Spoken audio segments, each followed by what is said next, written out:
Yeah, you got two choices, man. Take the blue or the red pill. Take the blue pill, stay your ass in the world and keep on eating microwave dinner. You wanna take the red pill? You can come out and wine and dine with me. It's Moth, man, let's do it. I got a Kevlar mind with Teflon rhymes, antidote to venomous minds that decline the truth. Trapped in a box, thoughts locked, programmed to be spooked. I'm on some lynch mob shit, but the devil programmed to shoot. And got some steel at the tip of my boots just to regulate. We can get it all night tomorrow, just name the date. And don't hesitate, being a gangster ain't good if your thoughts is featherweight. I don't care who got the best team, I'm here to drop the word and keep it moving like jet streams. The luster green got my niggas moving like dope fiends. You gotta see the picture, but they ain't made for flat screens. Lemur Park and Skid Row was where he's last seen. Survivalist with holy water filled in his canteen. The boogeyman's here to put an end to American dreams. I'm out of sight of extraterrestrial beings. Everything the Most High does, I hold it sacred. I'm stopping the sons of Jacob, you still plugging the matrix. Me, I took the red pill. Shook the snakes and the demons, keep it moving like a tracks on a treadmill. When I say I'm a Jew, I'm dead real. It's hard hats and flashlights on the hunt for Israel. We in the last days to see the killer be killed. But niggas is caught up with talking trucks and big wheels. Heavyweight Solomon jewels, I use knowledge to rule. Rejecting wisdom as an act of a fool. Christ is king, born to rule, let's take him to school. Open up the sword, baby, let it do what it do. Simple as that, Van Helsing the rap. I swing lefty when I'm holding the bat, righty when I'm holding the cat, man. On the highway to heaven, dipping out in the fast lane. I let my hair grow, OD'd on Rogaine. Spit the hot shit, taking shots of propane. SOJ created her own lane. Facing for a queen, got no time for a dumb dame. Nowadays to be heard, I gotta be rude and profane. Dumb down my knowledge, make me look like I'm some lame. It's a trip of niggas with chump change, be so vain. It's the principle of truth, IQAhmath his first name. Come on. Everything the Most High does, I hold it sacred. No stopping the son of Jacob, you still plugged in the matrix. Me, I took the red pill. Shook the snakes and the demons, keep it moving like the tracks in the treadmill. When I say I'm a Jew, I'm dead real. It's hard hats and flashlights on the hunt for Israel. We in the last days to see the killer be killed. But niggas is caught up with talking trucks and big wheels. Yeah. Okay. So understand what I'm putting out there. Red pillars only, okay? You want to take the blue pill, microwave, popcorn your ass to death, go ahead. You know? I ain't got time for that, man. I'm too focused for that. The soldiers that I roll with is too focused for that. So if you want to get down, get your mind right, come and holler at me, you know? Because when Yahushua comes back, it's a rap like a gypsy mummy. A lot of these heathens want to trip and act a fool. I thug it out for the Lord. I don't need no tattoos. We drop bombs with the Bible while you stand there baffled. Looking like you seen a ghost. I'm with the Lord of hosts. Still keep a hood, crack a yak, and we can take a toast. Cheers.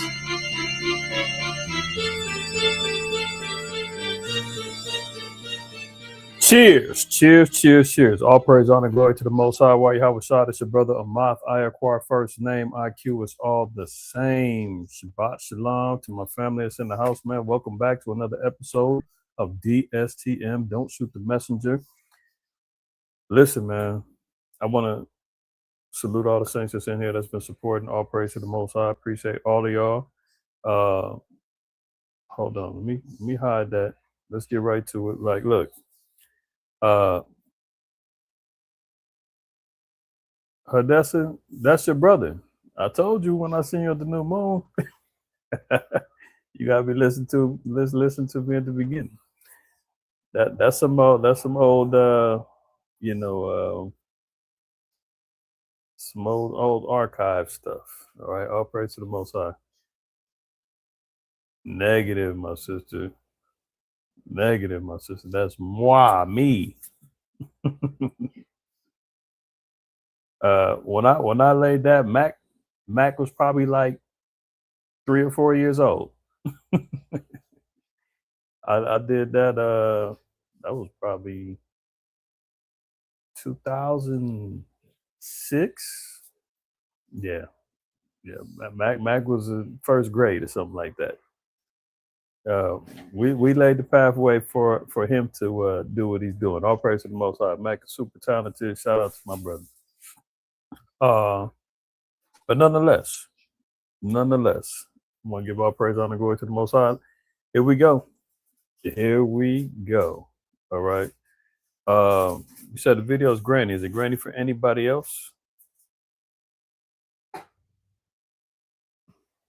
Yeah, my man Lahab, he know. He know. All praises. Let me check my screen. That look all right to me. All right. If anybody else is having any video problems, we good now? Okay. All right. Praise it. Cool. All right. So look, some of y'all may have not been privy to the lesson I did last Sunday for New Moon. The views are super low. Probably the notification didn't go out. Whatever, doesn't matter. But in that same lesson, I talked about the apotheosis. If you don't know what that is, you need to go back and check that video out regarding the so-called founding fathers and their Masonic secrets. But in that same video, I gave an update after last week's DSTM regarding what went down with the war, right? And they were saying, Trump was saying on his birthday they was going to sign a peace deal, everything was good. They was plastering it all over the news. He was so accomplished, chest out. He was, I did it. I got it done. Straits opening up immediately. Stock markets, they was ready to get busy, Monday, Tuesday, they was ready to, happy days are here again, tap dancing up all up and down Wall Street. The nations are all saying, wow, he did it. And I said, what, Sunday? I said, I believe it when I see it. Because we know he done lied 39 times already saying the peace deal is done. We know that he's already put his foot in his mouth a number of different times. We know that he loves the tacos. Every Tuesday, he's always checking in out and always saying, and we're going back. Also cover the fact that Israel, not the nation of Israel, the Israelis, the GMO small hat mutated creatures over there occupying our land, squatting in our land. Yeah, those people continued on with their bombing in Lebanon, sabotaging the peace deal as usual. And I said, hey, can we be surprised? They always do this. Lo and behold, here we go. Leading up to this week, do we have a peace deal? Is everything good now? Is the oil flowing? Remember he said that, let the oil flow. The strait is open already. Are we back to that now? All praise to the Most High, man. All praise to the Most High, because at the end all be all, everything that's going on is of his will, not the will of man, not the will of some peace deal, not the will of Tom, what's his name, Witkoff and Stephen Miller or Agent Orange or any of the above. None of them have the ability to thwart the plans of the Most High, right? But what's our jobs as Israelites, as men and women of the Lord, saints of Yahweh? What are we supposed to be doing during these times? Let me share a couple of scriptures and we're going to get to some current events, man. It's very important everybody stay tuned, keep your eyes and ears open, because times, narratives, stories, histories is moving so fast that it's hard to keep up. It's hard to track what's true, what isn't. So we got to be vigilant. We got to be wise. We got to make sure that we understand and know where we're at in these days right now. All right, let's open up. We're going to start off with Ephesians. Hold on. Ephesians. Let's start with chapter 5. Ephesians 5. We're going to read verse 15 down to 17. And that reads, see then that ye walk circumspectly, not as fools, but as wise. One thing for sure, two things for certain. The world, the so-called white man, our oppressors, the nations, they continually see us as fools. Case in point, there was just a quote unquote mass shooting yesterday on so-called Juneteenth, the day that the so-called slavery ended in Texas and liberation and civil authorities was given back to the so-called black man. Date is supposed to be of observation and celebration, celebrating our unity and our freedom, right? 13 people get shot over in Chicago. I guess it's par for the course. It's summertime. Should we be surprised? Not really. But when the nation see this, they just say, look, there they go again. Niggas acting up again. Matter of fact, let me get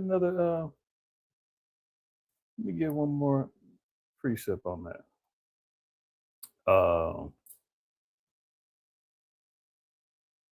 I want to read Wisdom of Solomon, chapter 5. And man. All right, I'm gonna just try to get to the point. All right, I'm gonna start at verse 1, and I'm gonna read down to verse 4. It says, then shall the righteous man stand in great boldness before the face of such as have afflicted him and made no account of his labors. Let me ask you something, man. If we're talking about salvation for the Gentiles and all this, and righteousness can be found within the nations, at what point in time are they going to be standing in front? Who's afflicting them? Who's afflicting the so-called white man? Who's afflicting the Moabites? Who's afflicting Ham? Who's what? No, this is a exclusive privilege for the righteous of the Most High God's people who have been afflicted. That's part of Isaiah 61 and part of the gospel, declaring liberty to the captives. This is something that everybody cannot relate to, cannot, boast and gloat and have the patience to wait for this particular moment. This is part of that salvation, is to be able to stand in great boldness in the face of those that have afflicted us. To say, no more boss, no more master, no more none of that. No more yes, sir, yes, ma'am, none of that. No more being nervous when you're driving in your car. You've got license, registration, the whole nine. And as soon as a cop pulls behind you, you're constantly looking in your rearview mirror, sitting up straight, both hands on the wheel, making sure that your damn seatbelt is strapped in, because you don't know that you might possibly get pulled over, get framed, get harassed, get beat, maybe unalived for nothing, just for harassment.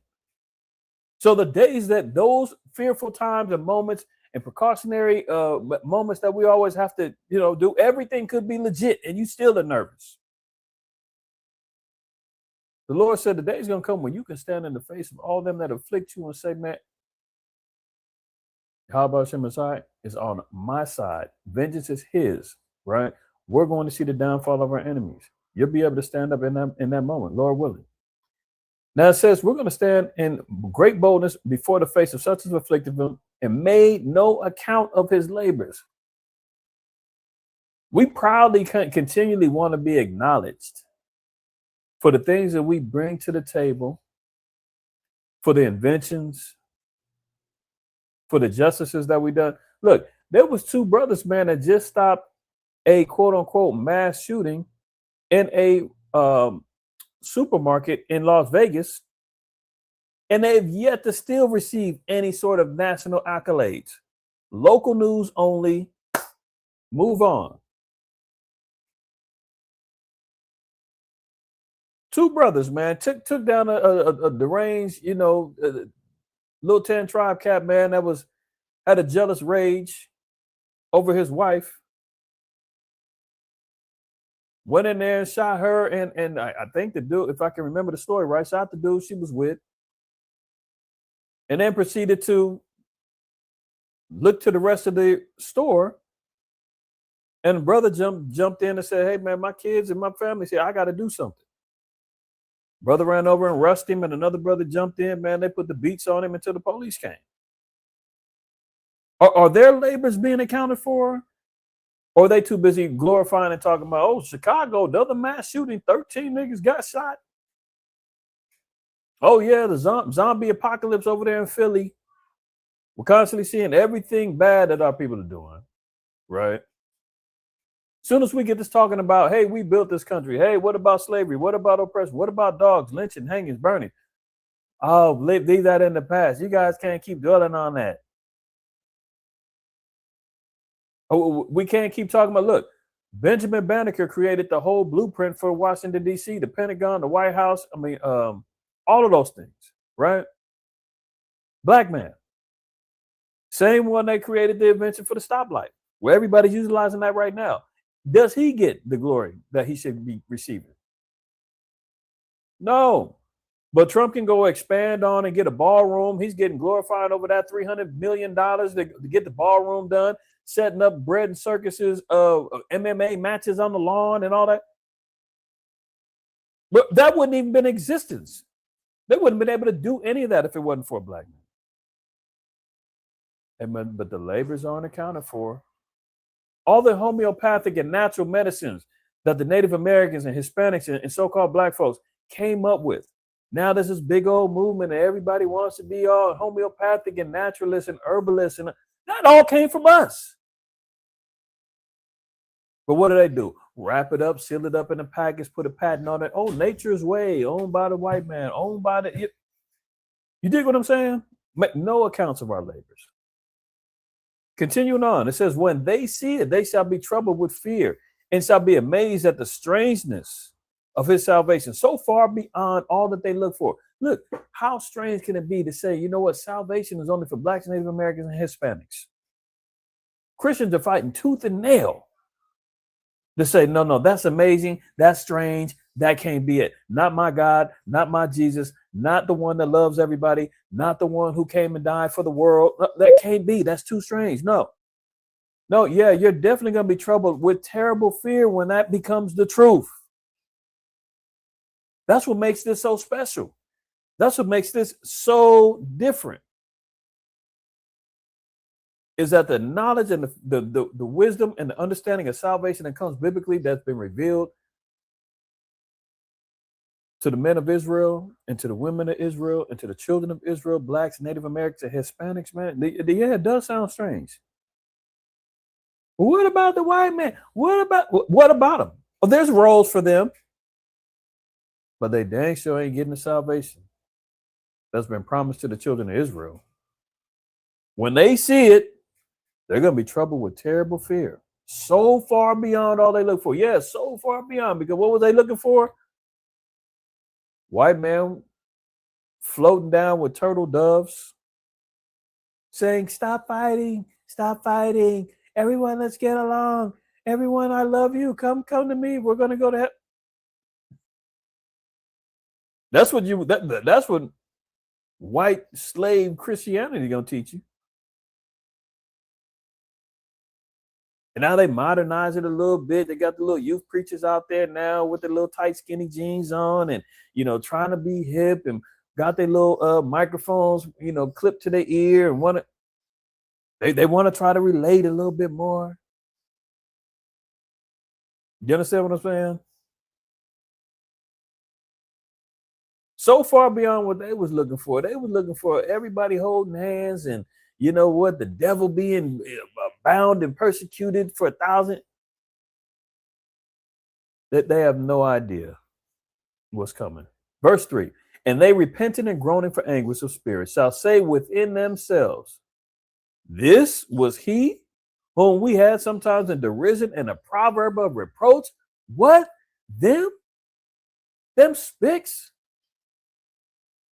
Injun Joe that's over there on the reservation drunk off his ass?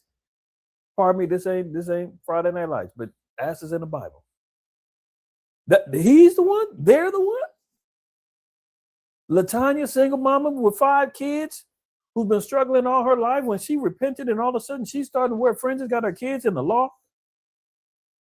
We thought she was nothing but a hood rat all this time. Oh, now all of a sudden she's the one. Baby Lowdown, they used to be gangbanging and shooting up everybody and selling dope, and he's repentant. He's now of the children of the Lord. What? These same people who we thought was nothing but servants, slaves, handmaids, and dumbed down, knuckle dragging, ignorant people that we can constantly manipulate and fool and trick. We had them in derision. A proverb of reproach. We fools account of his life madness and his end to be without honor. Yeah, of course. They're going to say, man, they ain't got nothing coming. That's why we can talk about, Chicago, 2013 people shot dead. Oh, you got another shooting, man. 210 tribe, a couple, domestic violence, just got shooting and killed out in Pomona out here. And they chased a dude down out to Lancaster and arrested him. We're constantly on the news for some foolishness.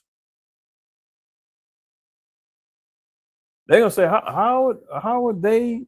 Their life is madness. Project slums, ghettos, barrios, shanty towns. That's what their life is. Eating mud cookies over there in Haiti. What are you talking about? They're the children of the Lord? No way. Salvation for them? How is he numbered among the children of the Most High and his lot among the saints? It's going to be unbelievable. They're not going to believe what they're going to see. You understand? Now let's double back. Verse 15 of Ephesians chapter 5, it says, see then that ye walk circumspectly, not as fools, but as wise. So we can't give them reasons to continually look at us as foolish, but we have to be wise in our walk. And circumspect, what does that mean? Circumspect, literally looking on all sides. So when you tune in here to DSTM and you support the work and the spirit of the Most High and endow me with to present and get information and research and share, and some stuff we might have kindred understandings about, particular current events and things that's going on. Y'all help me remember stuff sometimes. But it's because I'm looking on all sides. I'm not biased. If something is wrong, that ain't looking right, or something ain't right, and people be sending me stuff and be like, no, that's false, man. Hey, no, that's AI. Yeah, I saw that already. No, I looked into that. Oh, damn, I didn't see that. Yeah, good looking out. I'm gonna use that. Okay, cool. But looking at all sides, man, we have to be, what do they call it? A jack of all trades, what is it called? A master of none? What is it? Jack of all trades and a master of none? I forgot what that old saying is. But you know what I'm talking about. Looking on all sides. Proverbs 21:12 says, a wise man is going to look into the house of the wicked. Paraphrasing. Looking on all sides, looking around, being prudent, watchful on all sides, examining carefully all the circumstances. You understand? That's when we're talking about prophecy, judgment, history. Examining carefully all the circumstances.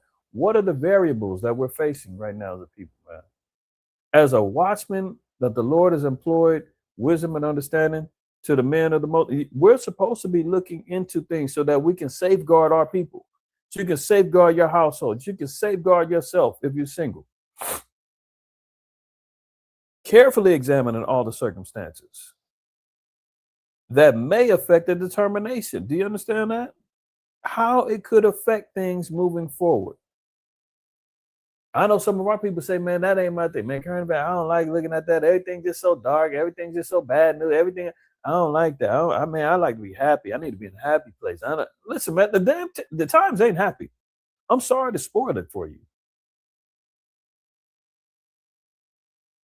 We have happy moments, absolutely. The Most High gives us bare minimum 5 times in a month, bare minimum 5 times in a month to come together to celebrate, to observe, and to ceremonially give our honor, praise, and glory to the Most High. IQAhmath. Those are our happy moments, man. Those are the times we get married. We fellowship, we laugh, we play games, we do stuff. You know what I'm saying? We sip a little bit, we feast together. Most I say, yeah, I give you 5 times a month.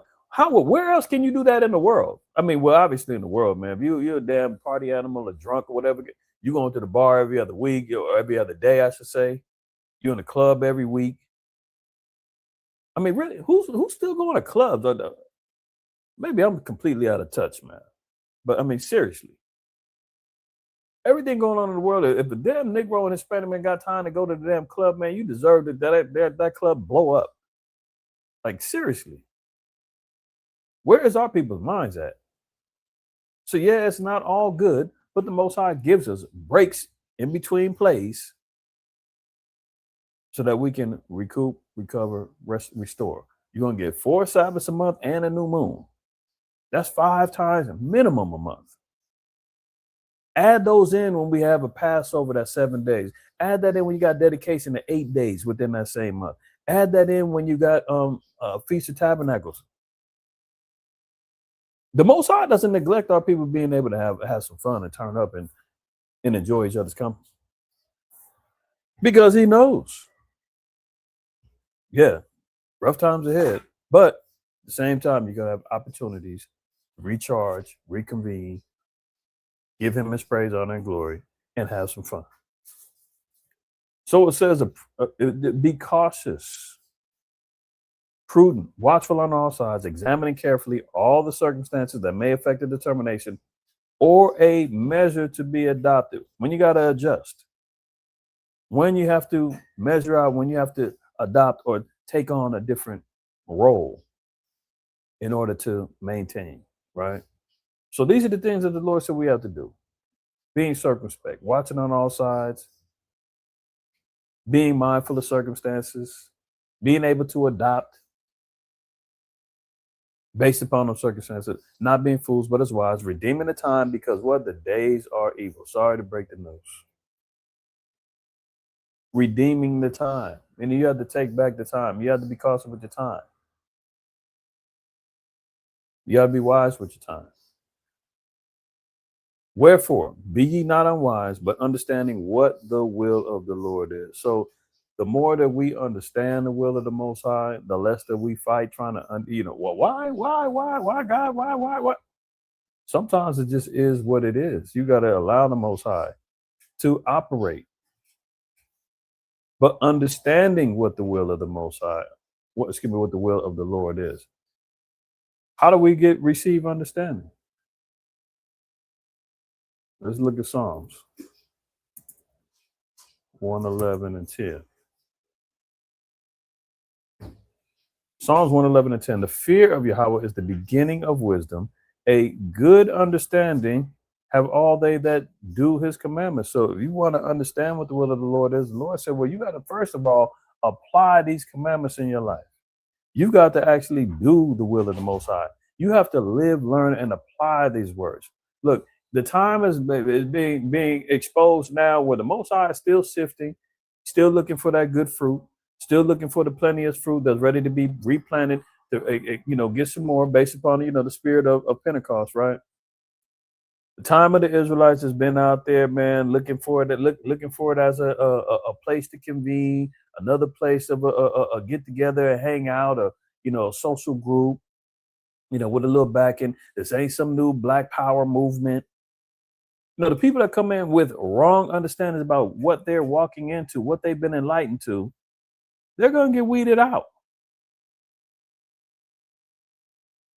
The ones who've been in it for the wrong reasons, you've been in it for the money, you've been in it for the exploitation of your people, you've been in it because you had a failed music career in the world, and next thing you know, you got all this love and support because people in Israel, we love to support our people, man. If you're singing about the Most High, rapping about the Most High, oh, you're going to get some support. Oh, now I'm a superstar over here in Israel.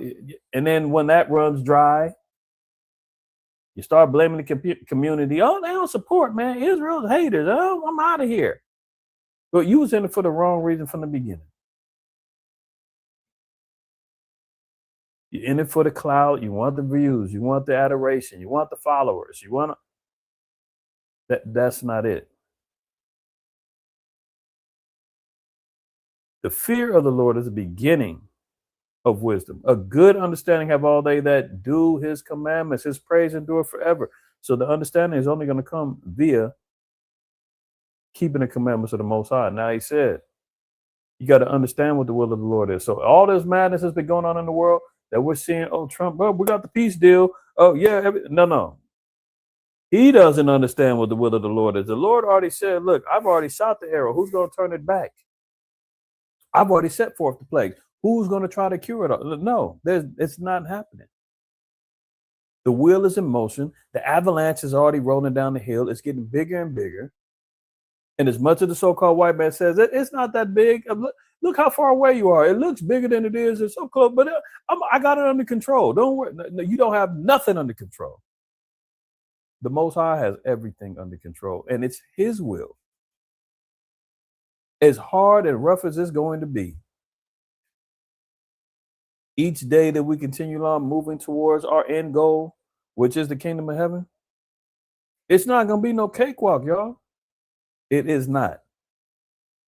We have to remove the old Christian mentality that says all you got to do is have faith and believe, be baptized in the blood of Jesus, and and everything is yours.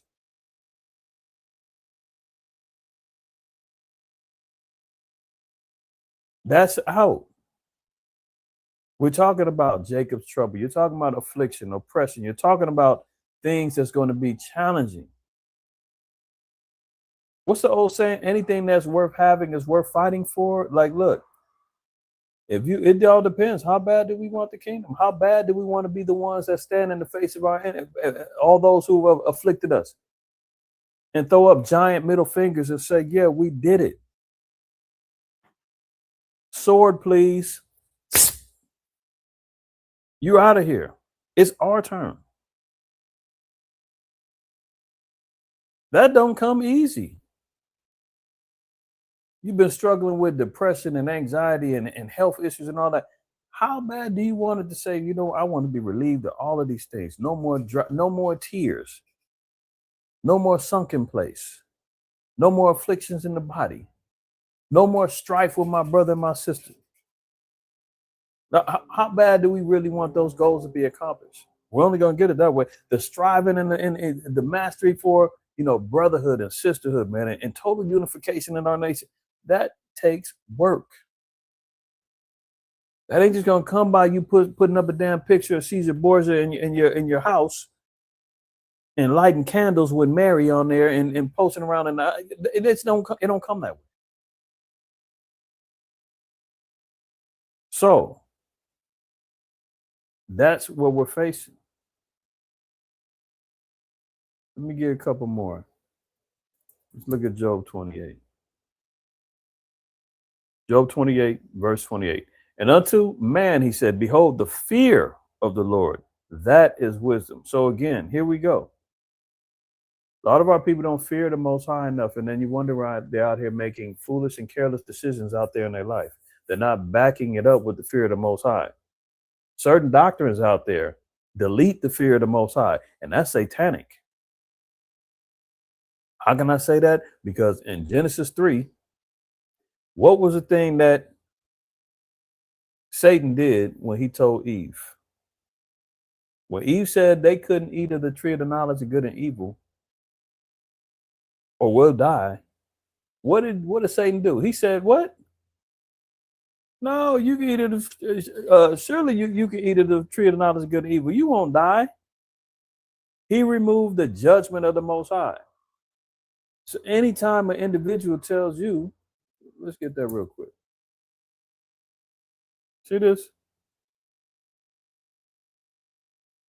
Genesis 3, verse 3 and 4. And if you want the full breakdown, I got the breakdown. I did it last year. And you can go online, you get the whole breakdown, chapter 3, right? So I'm not going to go all in depth. We're getting right to the point. Genesis 3, verse 3. But the fruit of the tree, which is in the midst of the garden, the Most High have said, ye shall not eat of it, neither shall ye touch it, lest ye die. So Eve tells Satan, no, we can't eat of that. We can't partake of that. We can't absorb this understanding, this knowledge.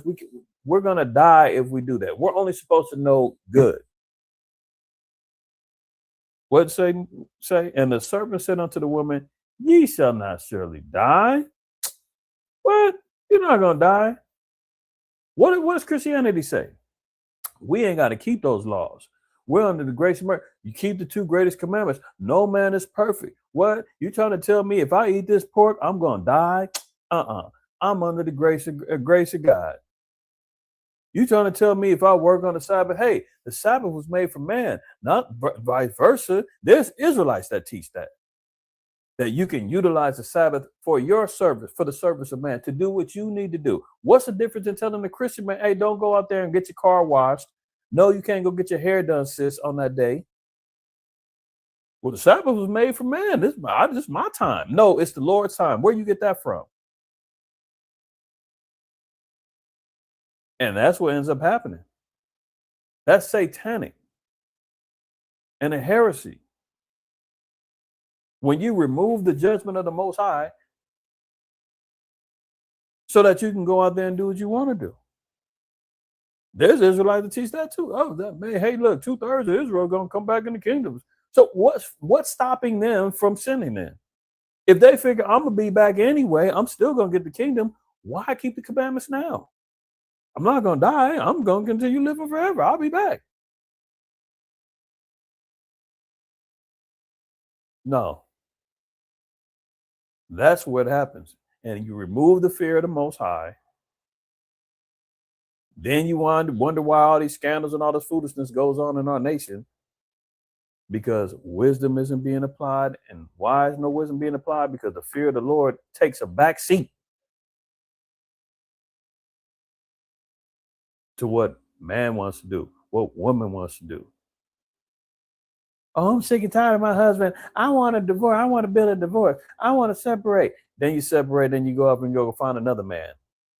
Yeah, you know that's adultery, right? Oh, okay.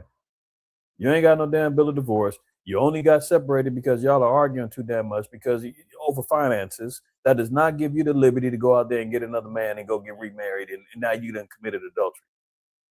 That does not give a man an excuse to say, well, we're separated. I'm gonna go out here and get my rocks off it. Now you out here fornicating with every other sister, trolling around on the damn internet on Hebrew Israelites and linkup.com or whatever the hell's going on. That used to trip me out when I used to hear about these Israelite dating sites on Facebook and all. I'm like, what? Who's regulating these relationships? Who's counseling these engagements? Then you wonder why there's so many marital issues going on in Israel. Trolling around, messaging each other on Instagram on the low. But who's regulating it? Oh, why? No, because the fear of the Lord is now missing. Because you feeling though I'm at liberty, I can do what I want to do. I'm all right. I got it. And then you ain't moving in wisdom. Your household gets rocked in with some scandal or some foolishness going on. You got a sister pregnant. You ain't told you why. Sister's over here messaging, brother over here, brother over there, and she trying to figure out, well, which one do I want? He be in my DMs, she in my DM, he in my DM, and I'm messaging all of them with my head wrap on. Shalom. My phone bill. I don't know if I'm gonna get my phone bill. Hey, brother. This is a made up name. I'm not saying nobody in particular. All right, be clear. Hey, brother Azariah. Hey, brother Abraham. Can you help me with my phone bill? Brother sending money. Brother think he's courting a sister via online. Never met her in person. But you could be talking to a damn man. Who knows? The way this thing goes on nowadays, with catfishing on the gram and all. Like, seriously. Because why? The fear of the Lord is lacking. And there's no wisdom. So what's the Lord say? And unto man he said, behold, the fear of the Lord, that is wisdom. And to depart from evil is also understanding. That means we have to depart from our sins. That incorporates the commandments. We have to abstain from all appearances of evil. You know, we got to really walk circumspectly in our paths in this truth. There's a lot of places to slip, man. A lot of pitfalls, a lot of stumbling blocks that's out there. You got to watch how we walking, watch how we talking, watch your associations with people. You got to be circumspect with even who you dealing with. But I'm gonna keep it real. As the scriptures say, all of Israel ain't Israel, but as much as we come into this and we want to embrace and hug and get everybody, you got to really vet who you are dealing with. The scriptures tell us in 1 John 4:1, try the spirits by the spirits, whether they be the Most High or not. Sirach, the 6th chapter, tells you to prove a friend. You cannot constantly be in this, hey, Shalom, that's my brother right there. You don't know that, Jake. Jake may have all kind of wickedness under his nails. You embracing the Jake and you taking pictures with the brother next to you, brother's like, hey man, you over there, this brother done committed adultery and fornication, man. He done beat off several women.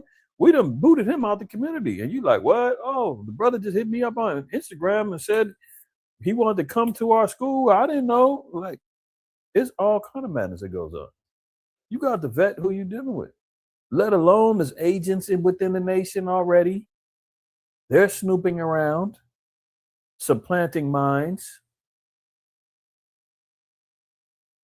Got to be circumspect. The days are evil, right?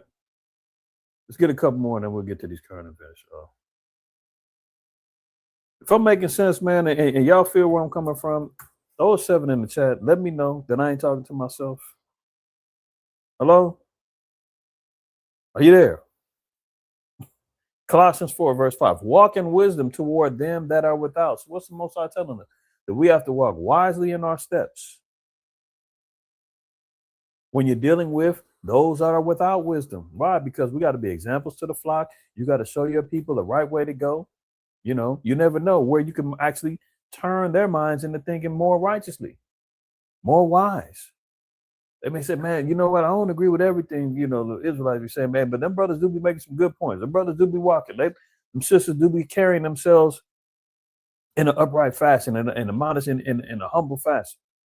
Can't speak against that. I may not believe that, you know, salvation is only for them, but I can't knock them for whatever else they're doing. Walk in wisdom towards them that are without, right? So we have to be more wise than those that's without wisdom. You can't be walking around here with the same damn wisdom, making the same decisions like you was in the world. There ain't no reason that I'm stumbling and doing the same things that old me was doing 30 years ago, 30 plus years ago. There ain't no reason why I'm here right now and I'm doing the same thing that my next door neighbor is doing some foolishness and I'm doing the same damn thing as him. Nobody should be reflecting back saying, damn, Israelites, man, they ain't no different in the world, man. They doing the same thing. Why can anybody make those comparisons? And I've heard it before. I've seen it before. I've witnessed it. We saying, damn, they ain't no different in the world. What are they doing that's different? What's setting them apart? Why are they still doing this? Why are they still acting like this? Why are they saying this? It's because they're not walking in wisdom towards them that are without. They're walking in equality with them, those who are without. And that, brothers and sisters, is not how you redeem the time. Listen, why are we constantly hearing about redeeming the time, taking back the time, conserving the time, utilizing time wisely? Because there ain't a lot of it. So we've got an obligation to walk accordingly and not foolishly. Isaiah 33 verse 6, and wisdom and knowledge shall be the stability of thy time. So when things become unstable, unsettling, when things become topsy-turvy, when things aren't clear to you in your vision and your understanding of where things are, when your discernment level is low and you're wondering what's happening in the world, what's going on in my life, why are all these spirits coming at me, why are all these spirits attacking my family, why are all these spirits attacking our nation, my church, what's going on? The Lord said, pause, reinvest the fear in him, gain more wisdom, make sure the commandments is there, depart from evil, employ wisdom and knowledge to keep stable. So when things get rocky, that's because wisdom and knowledge aren't the balancing. They're not on the scales of balance. Wisdom has got to be on one side, knowledge got to be on the other to create stability. You got to have knowledge, and then you got to have the wisdom to apply said knowledge. And it's all found within the scriptures, let alone our personal experiences that the Lord already told us, the things that were done aforetime before our learning. Throw nothing away.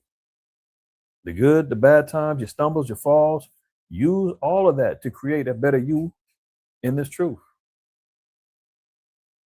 You don't wallow in the mires of, oh man, I just failed, man. I can't believe it. I stumbled. Oh man, well, it's over for me. No, dust yourself off. Reinvest your faith in your repentance and handle your business. Put that scale back up. Put the knowledge on one side, wisdom on the other. Get stable in your life. You're all over the damn place.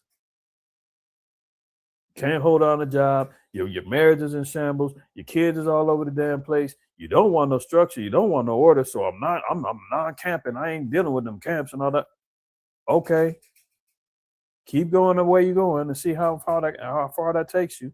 And I'm not saying the camp is going to be the end all be all. Camps got issues too. But foundations of stability are going to be found where structure is, where order is,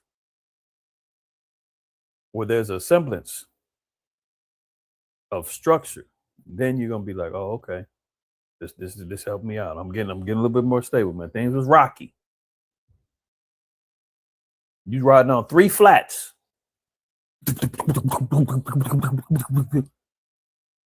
Before you stopped that car, you said, no, this ain't going to work.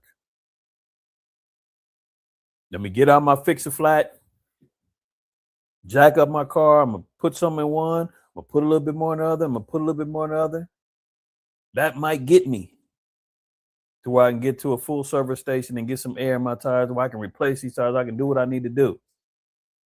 Instead of just rolling around just saying, well, 3's gone, I might as well just wait till the last one. I'm rolling on rims and everything destroyed. You understand? Wisdom and knowledge to be the stability of our times and strength of salvation. The fear of Yahweh is his treasure. Most High takes pleasure in us fearing him. Why? Because he knows that we're now keeping his commandments. All right. So all praise to the Most High. Let's get to these current events, man. All right. So, as per usual, Agent Orange, man, head orangutan in charge, has declared Trump says Iran is finished after canceled negotiations as Israeli attacks threaten a deal. How tragic. This was as of yesterday, right? Remember they said, well, Friday we're going to sign a deal. We got the text done digitally. We got it still, Remember Sunday they were talking about the deal, but ain't nobody seen no paperwork. Nobody seen nothing, right? That's why I said I'll see it when I believe it. Then they said, oh, well, we got the structure figured out. Everything started coming down to, oh, Iran's getting 300 billion. Oh, they got the control of the Strait of Hormuz. America's going to take down the blockade. Everything was in favor of Iran. And guess what? The little GMO mutants over there, they said, we got to make peace with Lebanon. No more bombing Lebanon. No more bombing Hezbollah. No. Bombs away. We got to sabotage this thing. And there they go. Slowly but surely, Agent Orange pops out and says, I don't approve of this. What are you doing? Now, all of a sudden, he didn't put a whole 360 now saying Iran is finished. After Iran retaliates. So all it took was, he got 6 days, man. Sunday they talking about signing the deal. It's all done. Oh, we got it in verbal agreements, but it'll be signed on Friday. Friday the 19th. They were supposed to get it all signed and sealed, man. What he pops out now and says differently. You had J.D. Vance come out and condemn Israel and say, look, we're the only ones in the world that support you, the only mega power in the world that supports you, and you need to start kissing Donald Trump's butt cheeks, instead of going against what he's saying and what's wrong with you guys and Trump pops out and says, hey, I'm the boss. You do what I say, BB, and I'm signing the deal and you're gonna go with it. And now I don't know if they troll and doing this for publicity or whatever, because how in the hell would he all of a sudden, within days, flip the script and then talk about how Iran is finished? How come the Israelis aren't finished? They're the ones who bombed and threatened the deal, right? Why are you not saying, hey, the small hat GMO mutants over there, look, the AstroTurf people, you guys are finished. You just blew the deal. Why are they not doing that? I'm prone to believe, man, they going behind closed doors, man, and Trump is telling Netanyahu, hey, look, I'm going to go publicly. I'm going to make it sound like I'm condemning you. You know how we play. It's all for the show. Everybody thinks you're controlling me. We can't let them believe that. Is that okay with you? Let me hold on. Let me pull out your chair for you. Let me make sure you're on board. Netanyahu sits down and says, go ahead. I'm listening. Okay. So I'm going to go out. I'm going to say that I'm tired of you and blah, blah, blah, blah. But it's all lies. It's all lies. And then they double back. And now he says, oh, no, Iran is finished. Look at this. As Israeli attacks threaten the deal. Huh? Did it say Iranian attacks threaten the deal? Does that make sense? Am I talking to myself? Look, President Donald Trump warned Iran is, quote, finished and will, quote, get no money. No money. No money. I thought he said that they wasn't giving them no money anyway. Or the money wasn't part of the deal. Good Lord. Man, this dude cannot tell the truth to save his life.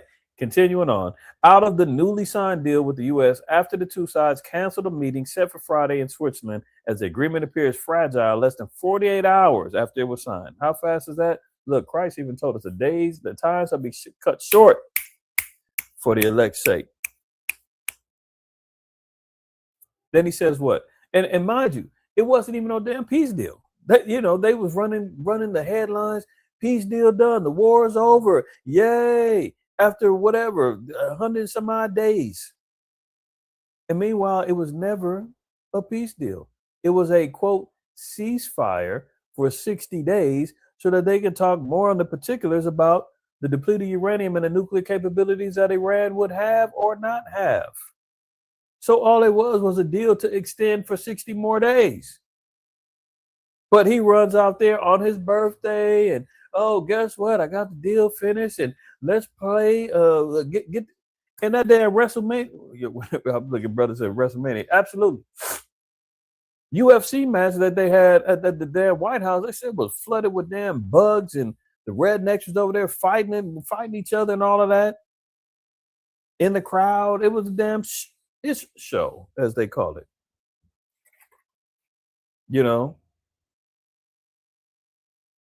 So what does he say? Trump said, quote, we'll play out the 60 days. They get no money, not 10 cents, referring to the 60-day period after the agreement was signed overnight Wednesday to negotiate outstanding issues, including the future of Iran's nuclear program. Okay, so there was no peace deal. This was nothing but an extension of the ceasefire, 60 more days. Now he's saying we'll play out the next 60 days. We're just going to let it ride. And then we're going to get it cracking again. So we'll see. Damn lies. Look at this. Flash traffic. Iran suspends the memorandum of understanding. Iran has suspended its entire 60-day negotiation period with the U.S. over the direct violation of the MOU's first clause, according to reports from Iran's Fars news agency and Al Mayadeen News. Iran says Israeli attacks on southern Lebanon constitute a breach less than 24 hours after the MOU was electronically signed. Look at that. Now, remember, even Trump said on his Truth Social, oh, we can't trust the Iranians. They're very bad people to negotiate with, blah, blah, blah. Iran says the same thing. The great Satan, we can't trust them, blah. Look, and what we always, the Most High always been told us, never trust our enemy. And here they go, trying to think in good faith. Hey, man, maybe he's serious. We'll sign a little deal. Maybe we'll. But the deal was completely favoring Iran, so I don't even see why they wouldn't sign it. You see, last week they said that Qatar and the UAE was getting ready to give them billions of dollars so they can already kickstart any attacks on them at the U.S. bases over there. So there you have it. Now, look. Iran's negotiating delegation had already been preparing to depart for Switzerland to launch the first round of talks before Iran made the decision to suspend the entire trip. Urgently, Iran makes it clear it will also not unilaterally fulfill its commitments until Iran is fully assured Israeli attacks on Lebanon have stopped and the U.S. has practically adhered to the first clause obligations. Talks remain canceled. You see the first thing. Iran has to have full assurance that the Israeli attacks on Lebanon will stop. And they're not doing that. The Greater Israel Project, the Ben Gurion, Canal and Project Paradise or whatever they got going, that is not going, they're not stopping for that. So you can forget about peace talk, man. Buckle up because it's going to get nasty as we continue on. Israel and Hezbollah agree to halt fighting, officials say, as U.S.-Iran talks hang in the balance. See, there they go, throwing out a whole nother disinfo. Oh no, well, Friday they get reamed by J.D. Vance and Trump. Now they say, okay, let's come to a peace deal so that maybe let's come to a little ceasefire so that we can get the ceasefire deal done between Iran and the U.S. So are they stopped fighting? Is the talks back on or not? No, they damn talks ain't back on. They just be throwing this foolishness out there, acting as if, oh, Israel is finally bowing down to America. They ain't bowing down to nothing, man. That's out. Israel and the Iranian-backed Hezbollah militant group agreed Friday to halt the heavy fighting in southern Lebanon that had threatened to unravel an interim agreement between the United States and Iran to end the war. Officials said neither Israel nor Hezbollah immediately confirmed the truce. There you go. Where are they getting this story from? You see what I'm saying? They're saying Israel and Iranian-backed Hezbollah, they stopped the fight. While they're waiting for this interim agreement to get to end the war, is going down. Then they say neither Israel or Hezbollah confirmed any of this. But the damn news is gonna put this out there. This is Mockingbird Media at its finest. This is the Ministry of Information, i.e., 1984, trying to control the thoughts. War is peace. Peace is war. Like those particular slogans. Remember that? Let me get that real quick.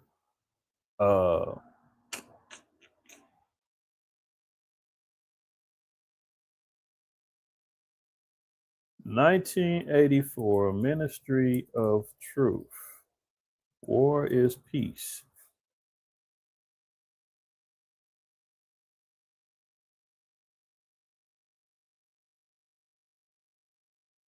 This is part of the. If you haven't seen, well, look, I know people you ain't reading a book, so they do have 1984, the movie. It's an old movie, you know, it's an older movie or whatever. But you could check that out. I think it's on Amazon. But nonetheless, the Ministry of Truth is basically like the mouthpiece of the controlling dictatorship government, right? It's the propaganda machine, it's the news, whatever. These are the slogans that they were promoting and pushing on the people, and the people had to abide by these things, or they'll be found in sedition and get put to death. Now, very similar to the movie They Live. Anybody ain't seen They Live? That's a good movie. Yeah, it's got Rowdy Piper and all that, and you know, it's a little old school, corny, you know, graphics and all that, but don't get caught up on that. Look at the message. You know, the woke ones had to put the glasses on. Some of y'all, many of y'all seen that movie They Live. You put the glasses on, and everything now becomes a light. And you're looking at things. You look at money and it says, "This is your God." You take it off and it's, you know, George Washington on a dollar bill. You put it back, you're like, "This is your God." You're like, "Wait a minute, what the hell?" You're looking up at an advertisement that says, "Watch TV." And then you look at the actual billboard and it's an advertisement for, you know, some vacation spot. All things that they're utilizing to, you know, do control. But anyway, the Ministry of Truth says what? War is peace. Freedom is slavery. Ignorance is strength. So this is all the spirits. This is all the mentality that gets put out there, especially on our people right now. Our people don't believe they're in slavery. Well, we're free. Tell that to Carmelo Anthony. You dig what I'm saying? Like, tell that to the damn white man that shot up the black family reunion last week. You know, ignorance is strength. How many of our people don't want to know anything right now? I just made mention last week. You got the damn. Like I said, I thought we had a nice little break from these dumbed down female rappers that are out here leading the young sisters out here astray. You know, you got to break from Cardi B. You got to break from Sexy Red. You got to break from what's her name, Meg Thee Stallion, and all of them. They all been in their little corners, man. You ain't really heard too much from them. But here come Young Miami, the mistress of Diddy, and she got the song talking about spend that cash, shake your ass. You know what I'm talking about. Where's all my scamming niggas at? Where's my boosting bees at? Stealing stuff in your purses. And where's the scamming niggas at getting money and spend 5, 10, 50s, and 20s? Huh? That's where ignorance is strength. And you can't tell them nothing as they're running around here, bumping their music, high as out of their minds, trying to emulate and live what they're listening to. Hashemai, good thing that you haven't heard from her. Keep your ears pure. But because I'm being circumspect and I'm looking in all directions, I'm trying to see what is our people doing, what are they into, what's happening. And to this moment, I've not heard the whole song. I've heard the hook and I've seen it, and I'm like, oh my goodness. There you go. This is the same ones who had the hot girl summer 5 years ago, or however long it was, where they were telling sisters, it's a hot girl summer. Go out there and do you. Get these niggas, get this money, lay who you want to lay with. It's our turn. Get it, B. Right? That's her. And that she's back again. So these are the slogans, man. Freedom, slavery, war, peace. And this is what they're trying to promote. So here they go. Oh, peace is on the deal. No, war is on the deal. Peace is not. We don't know what the hell they're doing, but we know that they're lying. If you can say within the first paragraph of this article, neither Israel or Hezbollah immediately confirm the truth, why are you reporting it as if it's happened or that they've agreed to this? I digress. Let's continue. Iran says the Strait of Hormuz is closed over ceasefire violations after continued Israeli strikes in Lebanon. Remember, Agent Orange said, let the oil flow, baby. Strait is open immediately. That was a lie.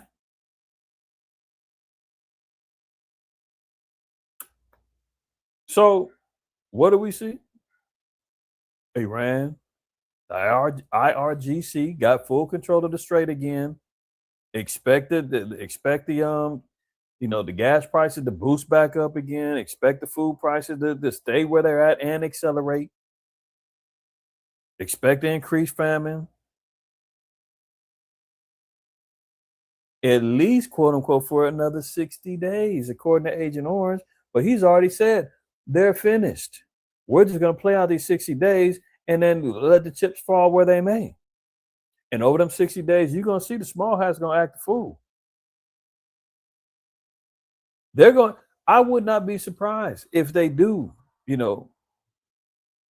find a way to insert a Black Swan event in order to really get things ramped up. If he's already declaring they're finished, we're just going to play this out, during this 60 days, they're going to need some incentive to turn up the heat and go crazy because they're not going to go without this oil. Look at this.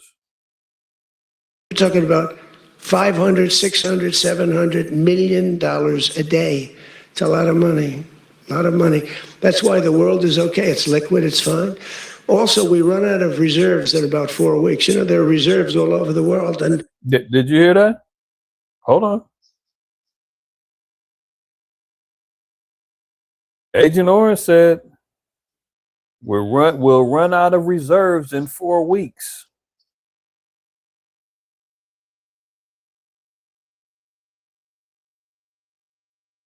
There are reserves all over the world, and we would really run out. And there'll be a time when you wouldn't be able to.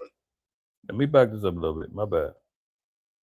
In about 4 weeks. There are reserves all over the world. That's why the world is okay. It's liquid, it's fine. Also, we run out of reserves in about 4 weeks. There are reserves all over the world, and we would really run out. And there'll be a time when you wouldn't be able to get it. And you want to see Bedlam? So for all those so-called geniuses that want to show me how smart they are, ask them, why didn't they blow up General Soleimani? Ask that of the general and a couple of other people that I like very much, but boy, are they wrong. Go ahead. So he's gloating. He said, look, we got 4 weeks of reserves left. And if that runs dry, you want to see Bedlam, meaning you want to see hell on earth? When the energy prices skyrocket, the agricultural business, the agriculture and farm businesses completely suffer and break down. You want to see the lack of imports, exports, and shipping shut down. You want to see the war really get turned up? That's why I said I'm wondering. That's why I had to go bomb Soleimani. Yep, that was a little Iranian. I think it was a general that he had bombed under his first campaign, and just said, "Look, I got to put these cats to death, man, so I can snatch up that oil." So he's saying, "Look, if we don't do this, we're in trouble." So that's why he's saying we'll play the 60 days out, but they're finished. They ain't getting no money. Look, you're holding $300 billion of my money. You tell me you dead on that, man. You ain't gonna see 1 cent of it. What? And you done killed my relatives and top generals and all that. I'm just supposed to sit back and just say, damn, I guess we might as well write off our money. I guess we're never gonna get revenge for our loved ones. He got it. You think Iran's gonna do that, man? They ain't did that in centuries. Why would they do that now? Continuing on. Now he says, if you want to see Bedlam, now look, according to 2 Ezra 9:2, we read it all the time about earthquakes and uprisings of the people in the world. Bolivia, they've been having riots and unrest for 50 days now because of fuel and food shortages. It's famine down there right now. South America.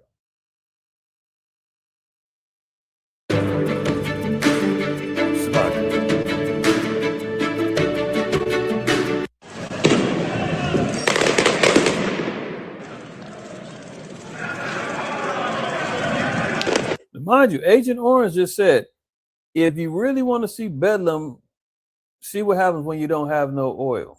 When you don't have, this is it. This is what America is coming to America, not Eddie Murphy. This was coming to South America, Central America, more countries, globally. He said, oh, you want to see Bedlam? Oh, well, you ain't got to see, you can see it right now. Y ya estábamos a punto de una emergencia. We are on the brink of an emergency in terms of famine. There are people who, with the price rises and the shortages, the poorest cannot get absolutely anything. That is a reality, and we find ourselves in an atmosphere of tension where we citizens want peace, calm, and most importantly, that whoever breaks the law be punished. That is what we Bolivians want. Eso es lo que los bolivianos queremos.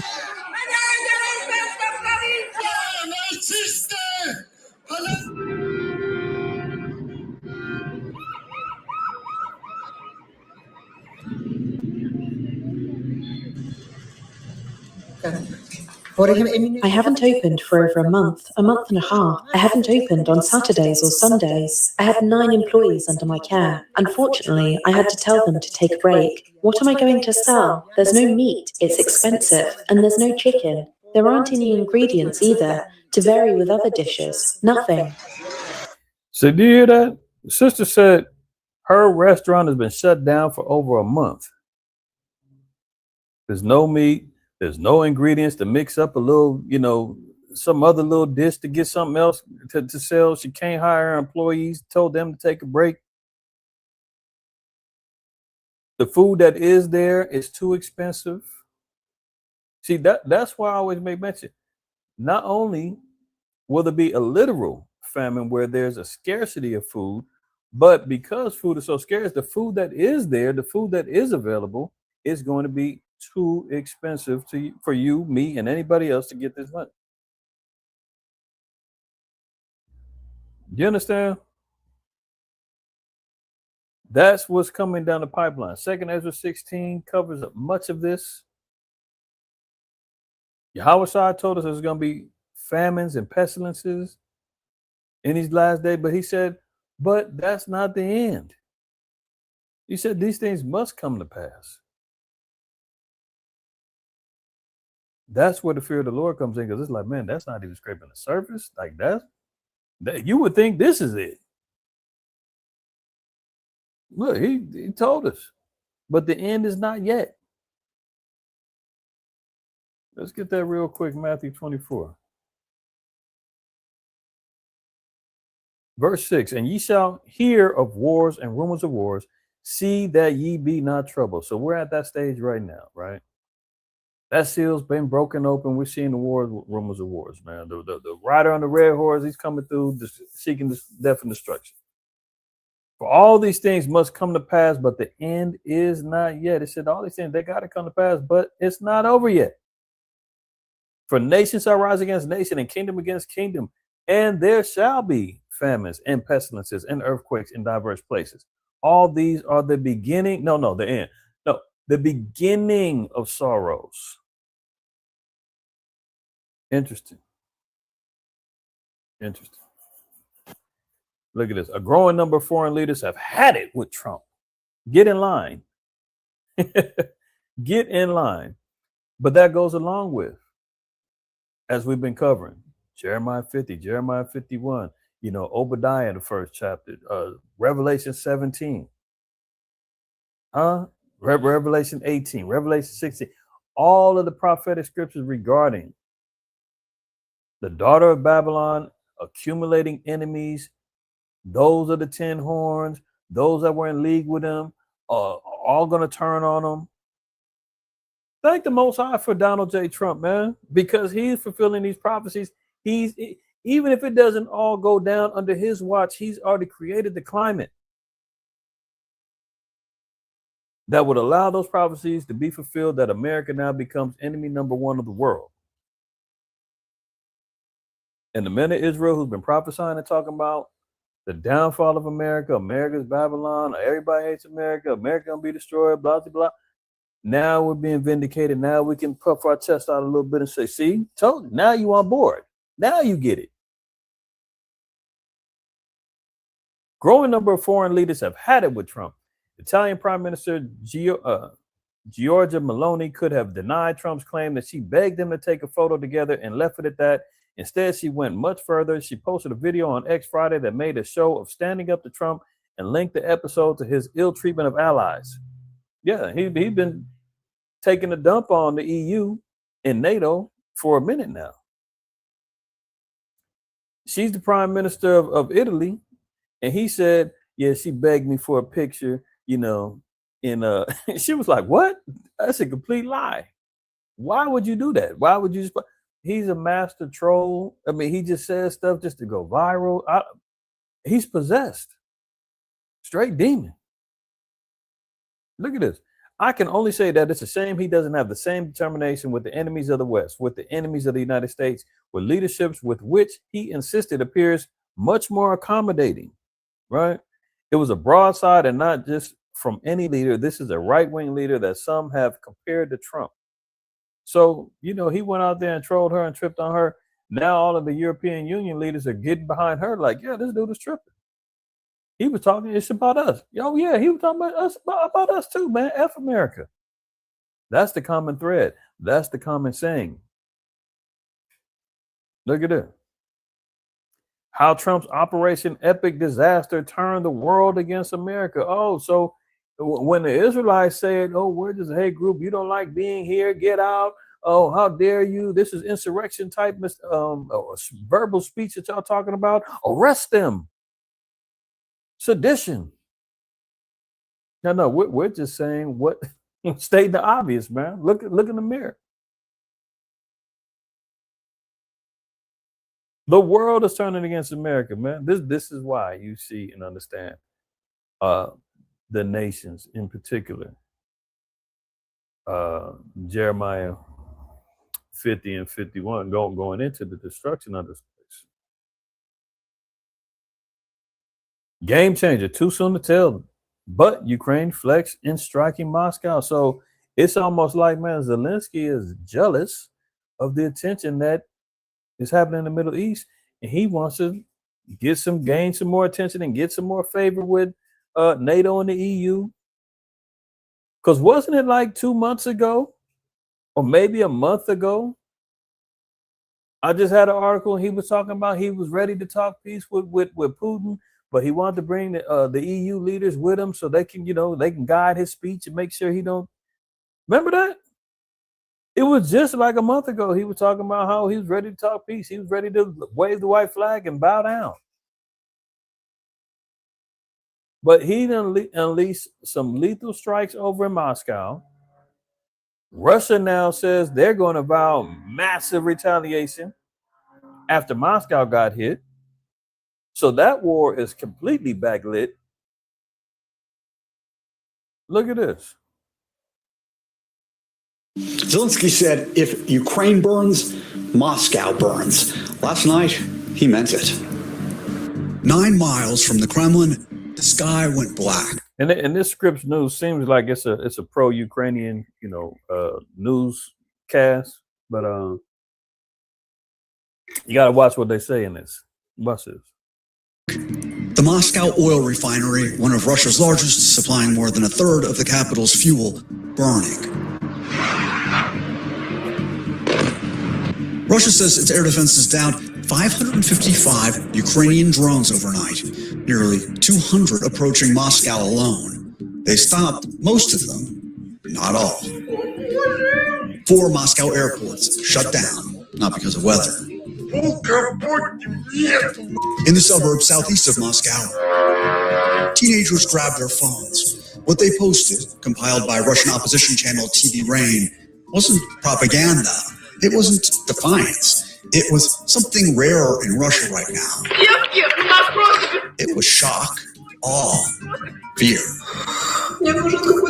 These kids grew up with this war on television. Last night, it moved into the neighborhood. Ukraine called this retaliation for Russia's missile strike on the Kiev-Pechersk Lavra, the ancient monastery complex, the spiritual heart of Orthodox Ukraine. President Zelensky, after arriving in Brussels for talks with NATO ministers and EU leaders, again referred to these Ukrainian attacks on the Russian motherland as sanctions and offered a new maxim. So notice who he had to meet with to clear and make sure that his actions was okay or gets the green light. So he meets with the EU and NATO. They tell him, get busy. We got your back. We've been pulling together our defense funds. We're going to fund it. We're going to make sure you're still good because they want Russia to be taken down. They're just using them as a proxy, man. They're basically hand up the rectum of him, puppeteering him, making sure that he goes out there, man, and tries to weaken Russia so that the threat of Russia, launching and lighting up Europe is weakened. So after he goes hollers at them, then he goes out there and does all this. Because remember, a month and some change ago, he was just talking about, I want peace. They said, no peace. You get back out there. If Ukraine burns, then Moscow will burn as well. So that's still going down. Look at this. Now, everybody's seeing this too. What a week. What a week. The big old UFC fight at the Freedom 250 event, and guess what ended up happening? FBI arrests 5 people in connection with the drone attack plot against the White House. How ironic. How ironic.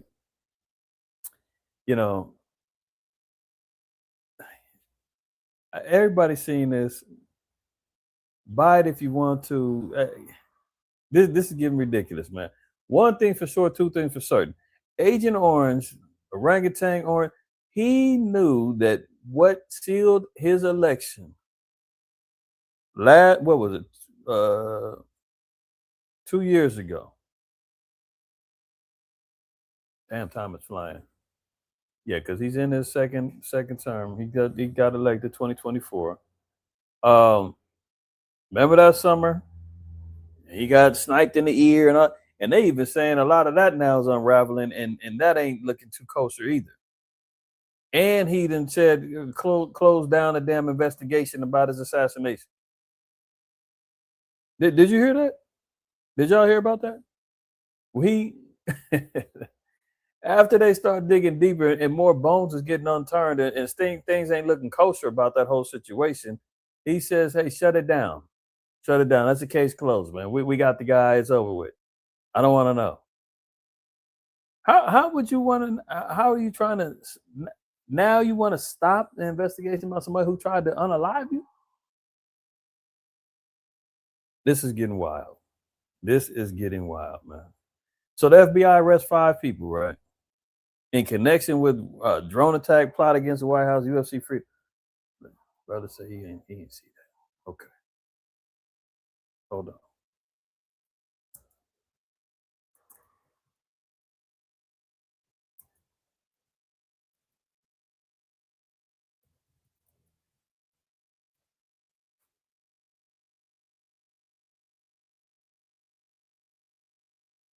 Look, AI is gonna say he didn't do it, but where they getting that from? The U.S. House of Representatives. We ain't trusting that, right? Tucker Carlson, he's saying Trump shut down. Tucker Carlson claims terrified Dan Bongino told him Trump shut down Butler assassination investigation himself.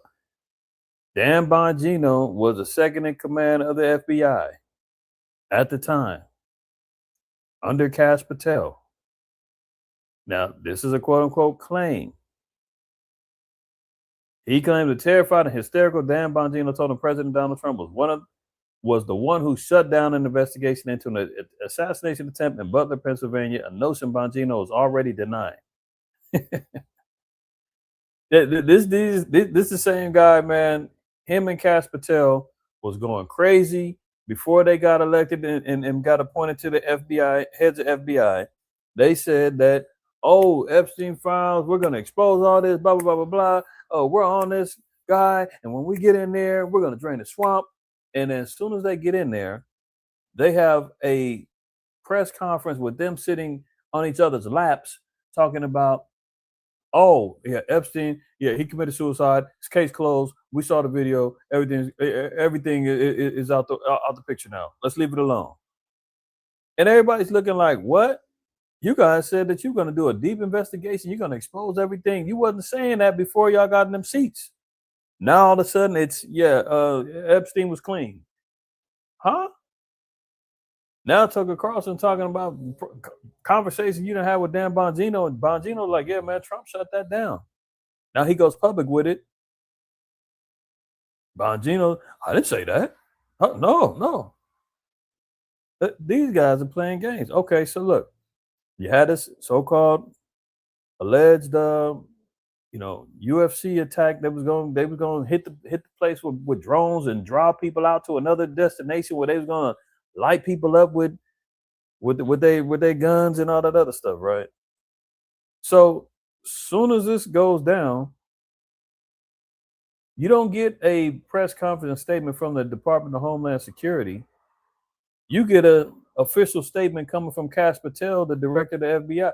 Since when do you do that by yourself and you don't have the Homeland Security out there with a major press conference?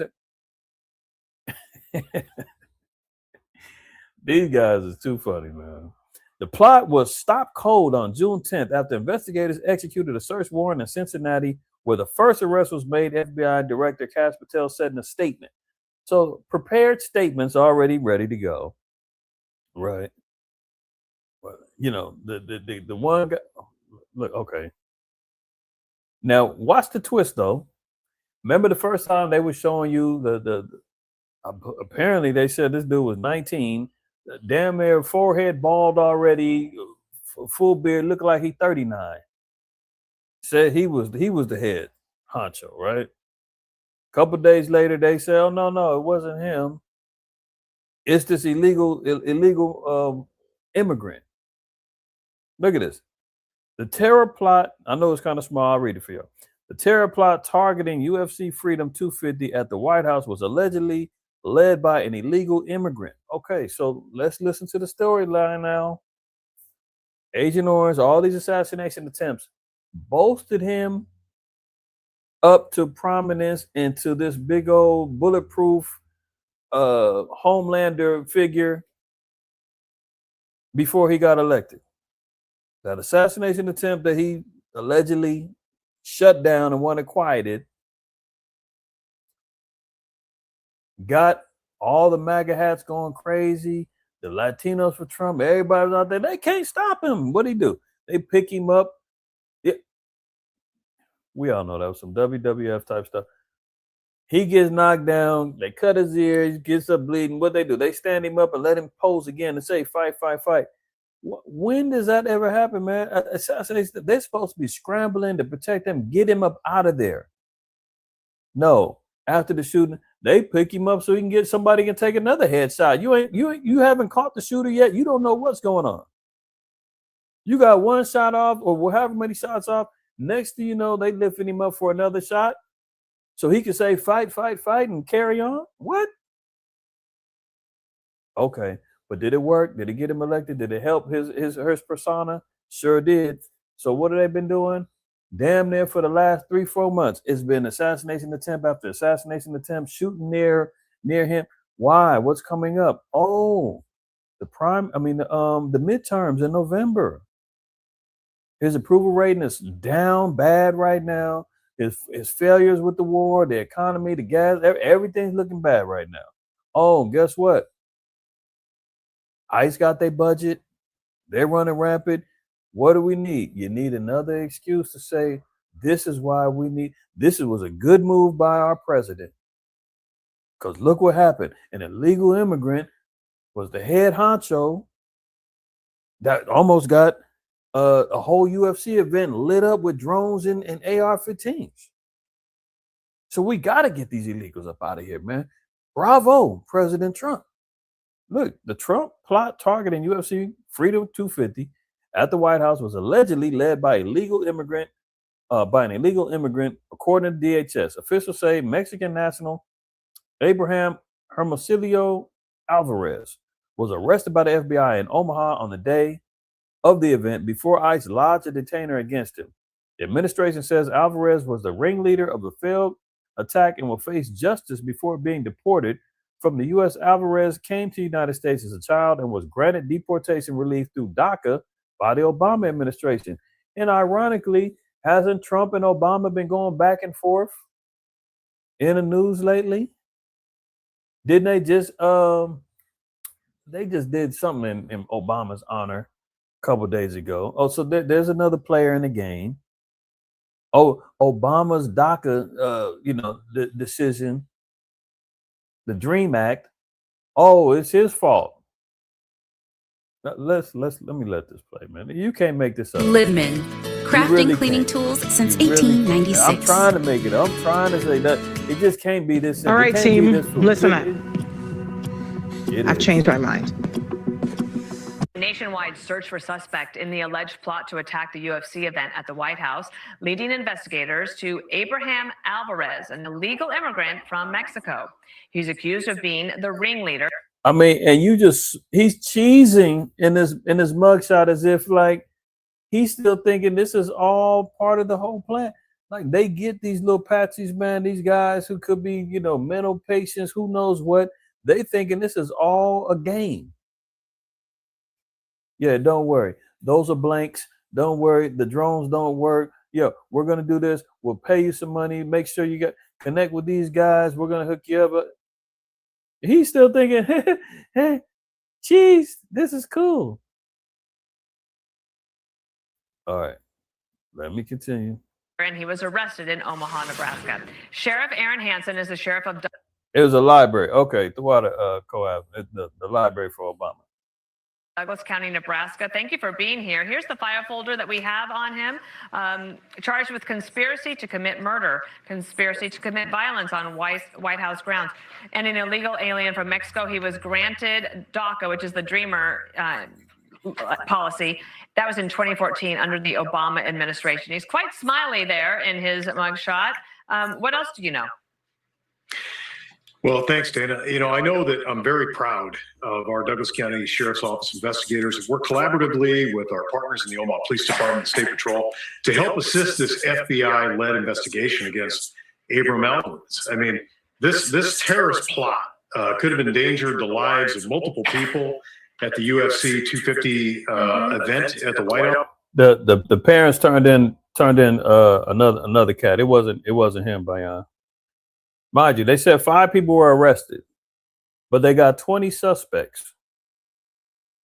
No other arrests. They just needed those 5. You trying to tell me that none of these 5 have snitched on each other yet and gave some more names to go get some more people picked up out of the 20? Come on, man. Y'all seen first 48. As soon as they opened up the door of the damn interrogation room, Ray said, "Man, it was Jesse. Jesse did it. I was just in the car. I didn't know. I ain't taking no charge for somebody else." They get to singing quick. So they got 5 people arrested, right? 20 other suspects. They ain't touched nobody else yet. All right, let me continue. that day, and it could have even endangered the life of the president. And what's frustrating for me as sheriff, Dana, as someone who has a statutory obligation to keep my community safe, is that Alvarez never should have been here to begin with. He shouldn't have been in Omaha or. See, there goes the twist. This would have never happened if he wasn't an illegal. In Nebraska, he was an illegal immigrant who overstayed a visa in 2001. Unfortunately, he was granted DACA status by the Obama administration in 2014, and I think we're seeing now how that policy blame Obama ultimately placed our nation and my community at risk. So he's been here since he was a little kid, and he was given that DACA designation in 2014. I'm curious, when did you get on his trail? How soon before the UFC event? Sure. Well, the FBI had been alerted days prior. Obviously, this has been reported publicly, so I'm not releasing anything that's sensitive, as this is an ongoing investigation.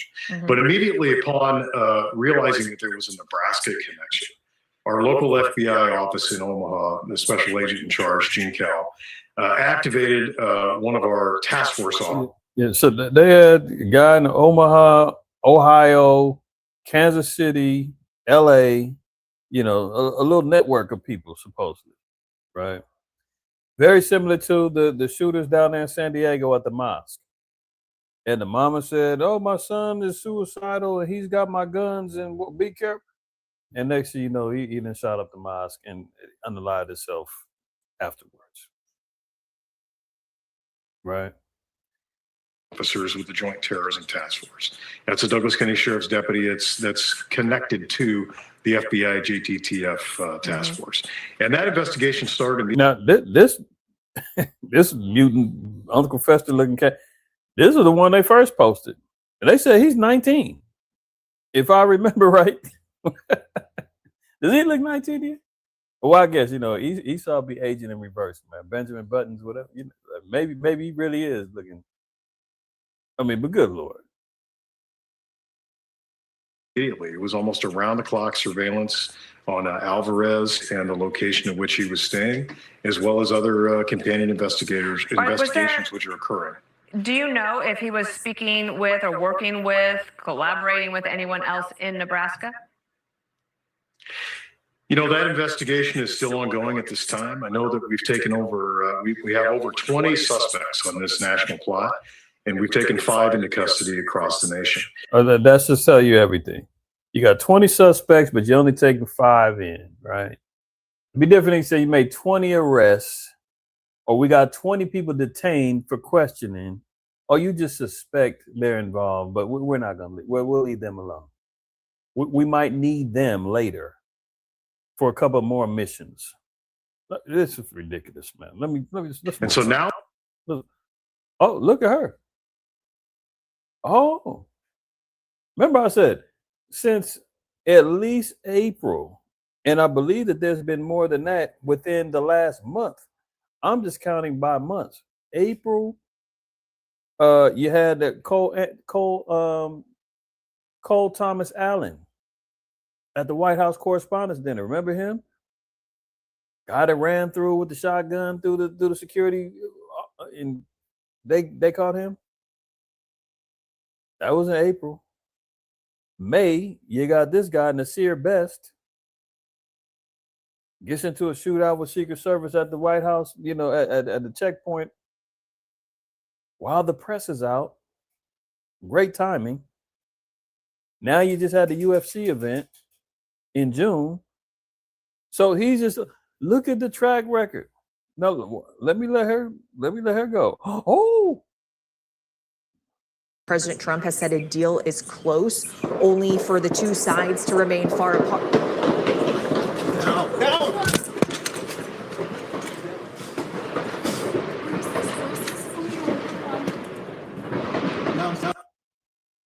Now, I'm not saying that this did not happen, but it's just so, and I had to kind of shake my head, because you know how blacks and Hispanic, we're so desensitized to what, if we heard that, we damn sure would not have the reaction she heard.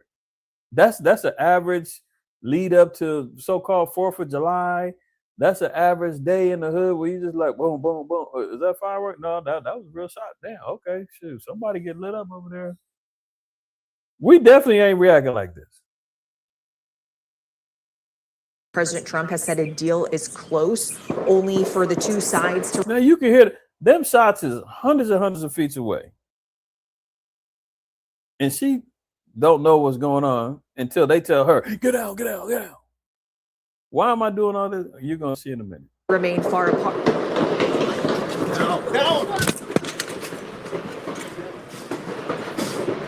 They needed to show the caption, oh, those were gunshots.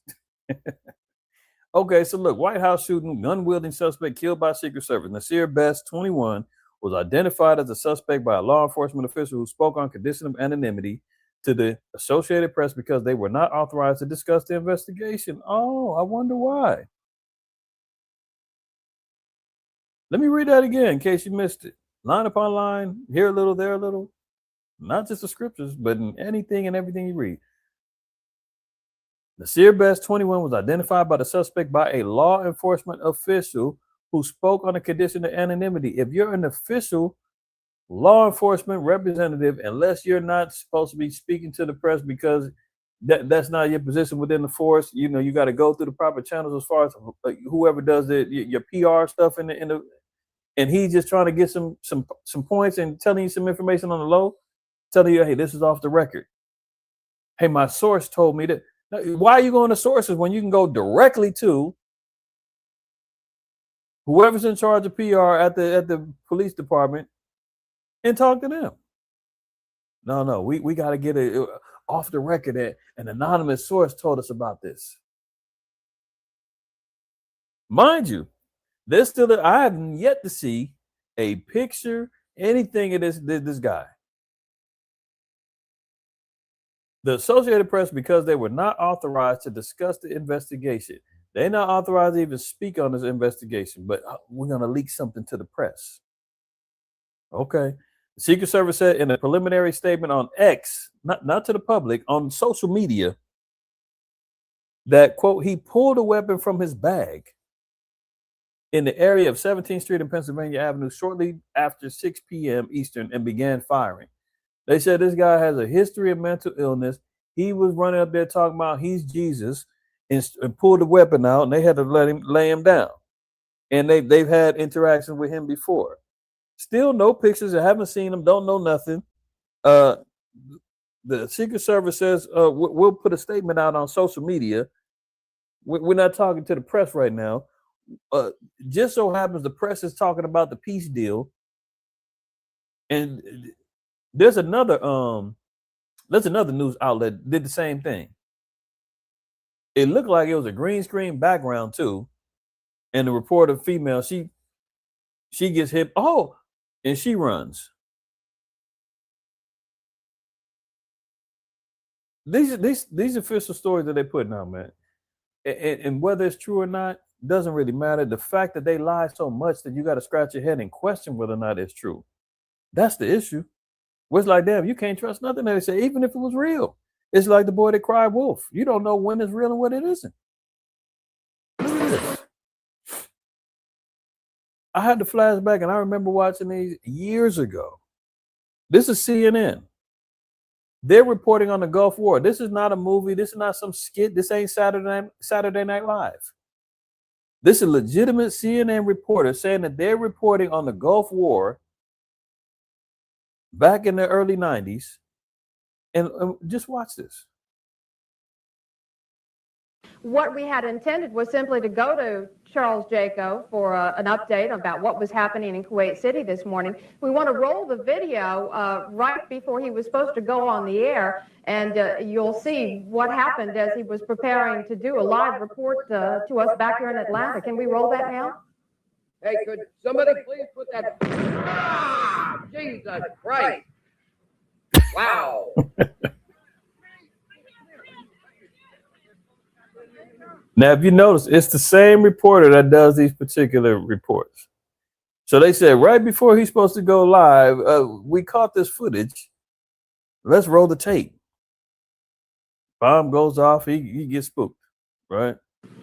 CNN's Carl Rochelle is here with me. Just came up. Same reporter. Here's Carl, another. I know we can't be very specific given these restrictions, but within those parameters, what did you see? Well, what I saw, I didn't see anything hit. You hear the fake alarm in the background? Again, this is not a skit. This is not something. This is CNN, 1990, 91, somewhere, wherever the Kuwait War was. This is them saying they're reporting on scene in Kuwait, right? I looked almost straight above us, and there's a vapor trail coming from my right to my left, and there's a cloud of something. It looks like it might have been an explosion, a cloud. I'd say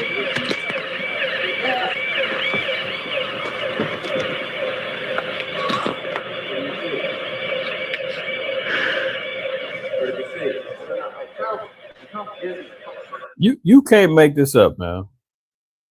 CNN. Cool Nigga News, Clinton News Network, whatever you want to, the acronym you want to use, right? In the middle, in the middle of a report, the gas mask just happens to be right there. One throws on the gas mask, the other one throws on the damn helmet. Which is it? Is it incoming bomb or is it the damn gas? Good Lord. okay. You take it. Okay. All right. My apologies for that. He's putting on a gas mask. There hasn't been any gas dropped here that we could tell. You smell anything? No. You may smell some of the fumes from a missile exhaust going off. Missiles use a rocket, a cordite, some sort of burning. We just heard a little funk just then. But I have to apologize for that. I caught a whiff of something and felt momentarily dizzy. You're more experienced military affairs than I am, but it might have been a little gas from the rocket exhaust. It wasn't anything. A lot of people have their respirators on just in case. And not again, okay, so y'all get the point. He done it. You smell anything? He's like, no, I don't smell nothing. You might have got some exhaust from maybe with a rocket or something. I thought I smelled something. You can't make this shit up, man. Unbelievable. You run to get down here. You, in my case, jumped out of bed, hearing the air raid warning go on. You run down 3 flights of stairs to get out of here. It's probably 100 yards. You hyperventilate. Yeah, good dog. Green screens, fake palm trees in the background. Let's knock it off. A little bit, and you're Sound. Here he goes again. Charles Jaco. Bernie, Peter, and John will be back to you as soon as we can. We're going now to Saudi Arabia and Charles Jaco. Charles, are you still hearing me? Charles Jaco is just the air raid sirens are just now going on. There he goes with his famous little gas mask with a black background. He's in the room next door. Talking about we're going to Charles Jaco in Saudi Arabia. What? Hearing me? Charles Jaco is just the air raid sirens are just now going off here near these U.S. bases in Saudi Arabia. We've sent the entire camera crews inside right now. We're all preparing to put on our gas masks, as we've been told. There are sounds of planes overhead. We don't know whose planes there are, but air raid sirens are going off insistently. There are military convoys on both sides of me. We're being told to get off this platform and get inside into the air raid shelter immediately. But right now, everyone's been training for this, and it looks like we may have to. All right, Charles Jaco, that doesn't mean that he is in any imminent danger. Of course we can't. As they cut the live, oh, that doesn't mean he didn't, he's in danger. You can't make this up, man. You cannot make this up. This Esau, man, this the devil. Then we wonder why we call him the devil, the deceiver, the liar. Right? Let's know that he does have a. So you see what happens with the whole little thing in the White House lawn shooting and up terror plot here, there, everywhere. You can't believe nothing that comes out this man's mouth, let alone what he shows you. Let's continue on. All right. 8 presumed dead after B-52 Stratofortress explodes in a huge fireball at Edwards Air Force Base in California.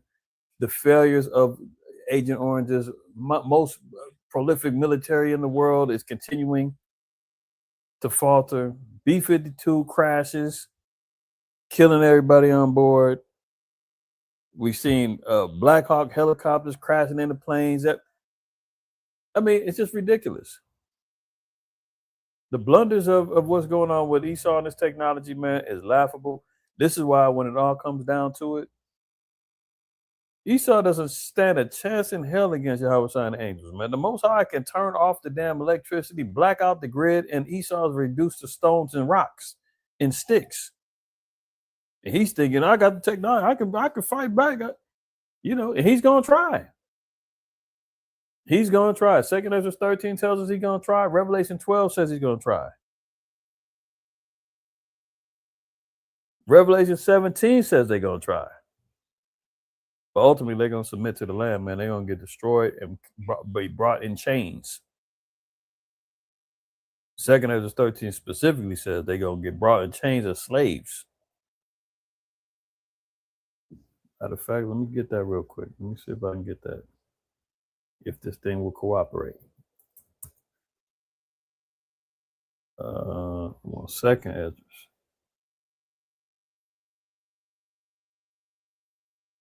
$13 and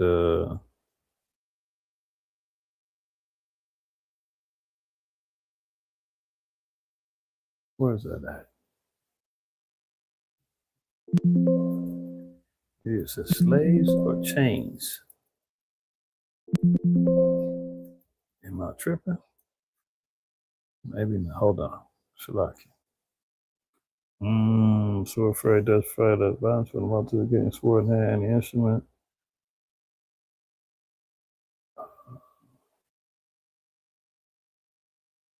And here it go. 2 Ezra 13, 12 and 13, it says, afterward saw I the same man come down from the mountain, speaking about Yahweh Shai.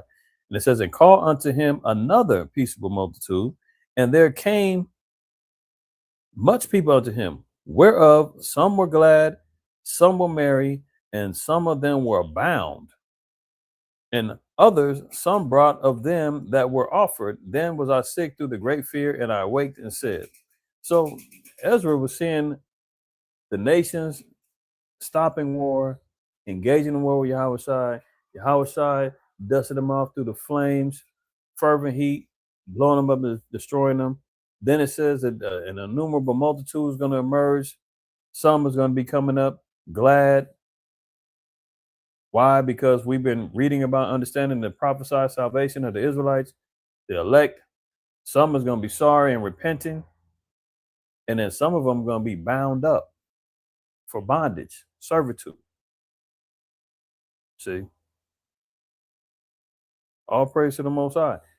They're going to try to fight. But look, Most High is already showing all of the faltering of Esau's military and everything that goes on, man. He don't stand a chance in hell. Right? Ebola patients, we've been hearing about the Ebola outbreaks. America trying to send over there, infected over there to Kenya. Kenya's over there rioting, saying, hell no, we ain't taking them. Now they're talking about because of the famine over there, and they're not getting fed in these facilities, the Ebola patients are escaping, and they're running rampant in the streets. Like some 28 days later type stuff. The infected have escaped the facility, and they're out here running around trying to get something to eat with a deadly disease that's easily spreadable. Ebola patients flee treatment centers in Congo for food as hunger crisis deepens. Kinshasa, Ebola patients are fleeing treatment centers in the Democratic Republic of Congo in search for food, underscoring how hunger has become one of the biggest obstacles to containing the virus. Outbreak responders are, quote, coming to us, knocking on our door and saying we need food assistance if we're going to end Ebola, said David Stevenson, who runs the World Food Program's operation in Congo and has spent 3 decades working in humanitarian emergencies. I've never seen anything like it. Yeah, the zombies is out. Al-Adai, you're going to love that. Government reports have documented more than 150 escapees from Ebola treatment and isolation facilities since late May. In one incident, 11 suspected patients fled a hospital in Bamboo about 40 kilometers from the outbreak's epicenter around the gold mining town of Mangwalu because of inadequate nutritional support. According to the health authorities, other reports have linked patient departures to food shortages and poor living conditions. So what are we talking about? Yeah, famines, pestilence, outbreaks. Were they infected now or running and leaving places of treatment because they can't eat? They're hungry. There you go.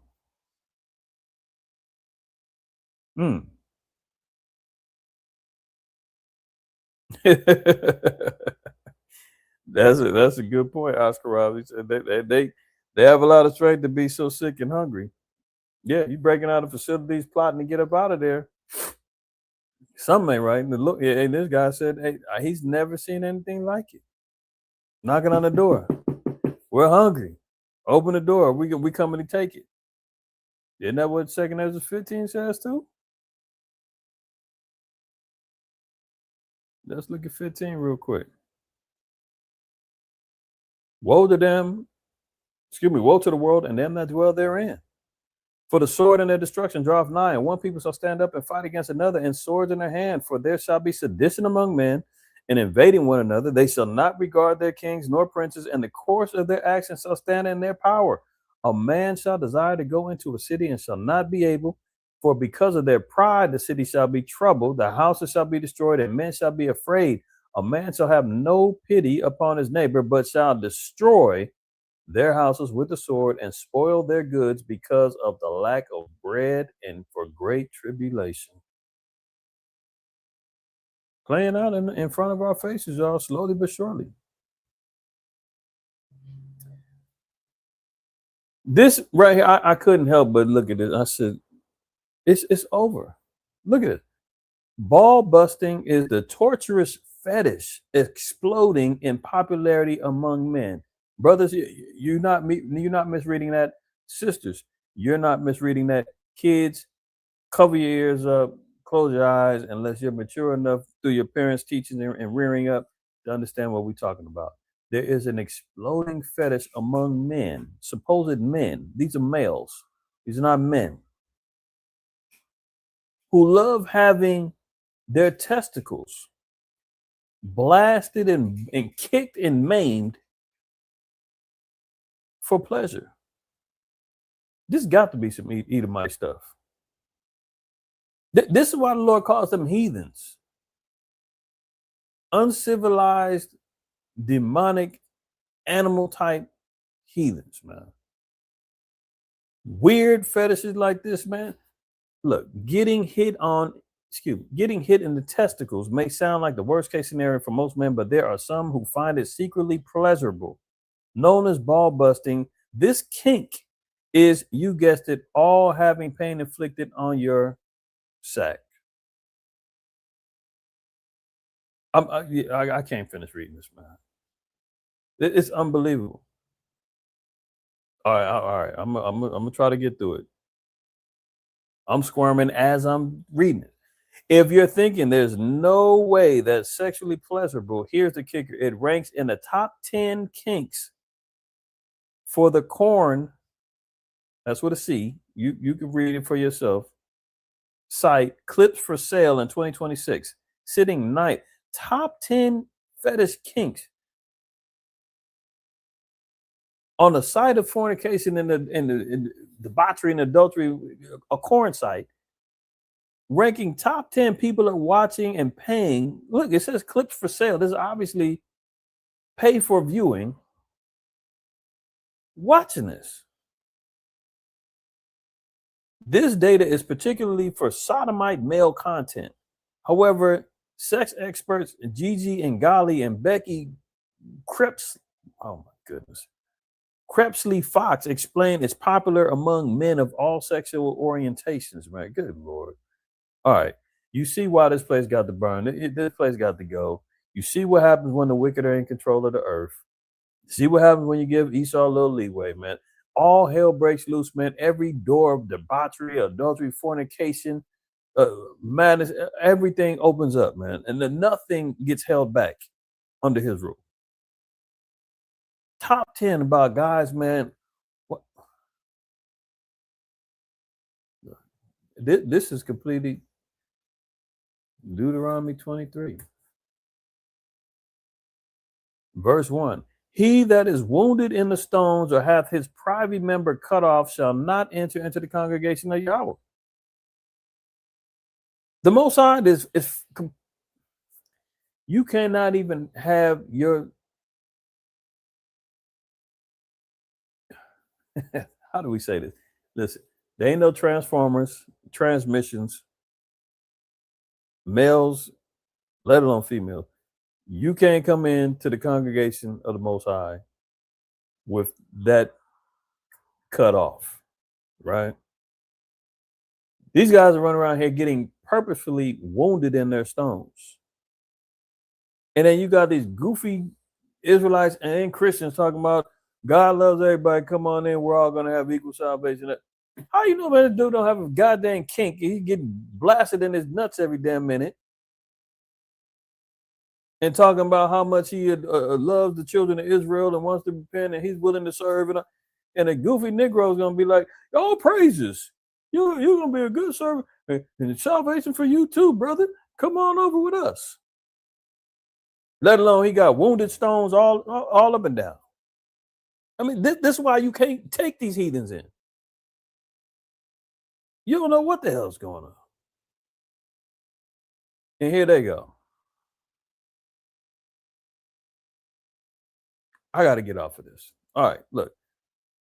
License plate cameras will soon track phones, wearables, infotainment, and even your pets.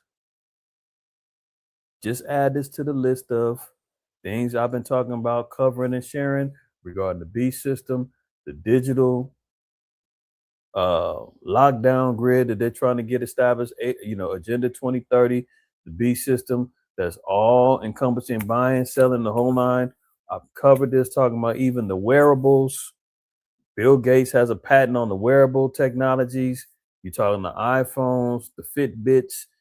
They've got chains. They got all kind of stuff that's all electronically being able to be locked into the Beast Grid system. Let alone all the cars got the damn black boxes that's can get shut down in a minute with OnStar and all. OnStar was doing that years ago, but let alone all of the 2026 cars now, facial recognition, the cars will shut down, slow down if you ain't making eye contact with the cameras and all kind of stuff. Cameras all over the streets. They ain't just watching you to make sure you're not running a red light or that you're speeding. They're going to download and track all the information that's within your phones to see if you're a dissident, to see if you're seditious, to see if you're part of the B system. Track and track and classify all data. And then they got your license plate so that when it's time to knock on the door, open up, Secret Service, open up, government, open up, SWAT. We've been monitoring you under NSPM 7. We see that you're seditious against America, you're anti-Christian, you're anti-this, we're locking you up. FEMA camp, it's waiting for you. You're in a dorm with 80,000 other people. And your pets. Remember, I played a video some months ago, that probably during the Super Bowl, I believe it was, probably back in February, where they got this whole new app on the Ring cameras and all that they say if it's a lost pet, all of the damn cameras interact with each other to find and create a whole damn security grid in a neighborhood. And they say, oh, it's because of the pets. Isn't it what they did before, where they said, well, we'll microchip your pet, in case it gets lost? I mean, Esau's not slick, man. He's using the same things. So the cameras for the license plate, they're going to scan the phone, the tablets, iPhone watches, the Fitbits, all the wearables, the AirTags, everything.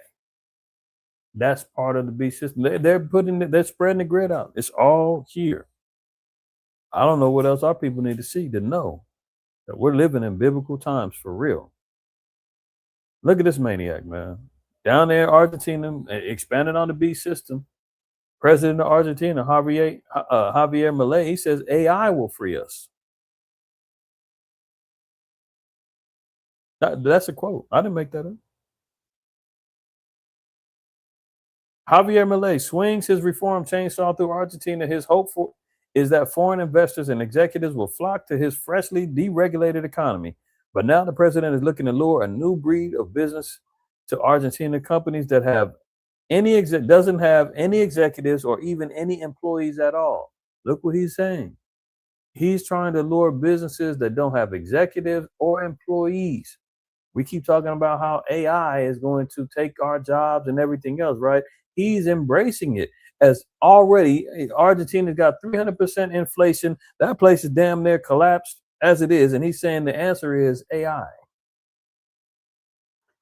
The country's National Congress is wrestling with an overhaul of the 50-year-old Companies Act aimed at attracting investors with a familiar array of tax breaks and foreign currency perks. But amid the bill's workday menu of incentives lurks a proposal that is revolutionary even by Malay's radical standards. The president proposes to to grant legal status to quote non-human corporations.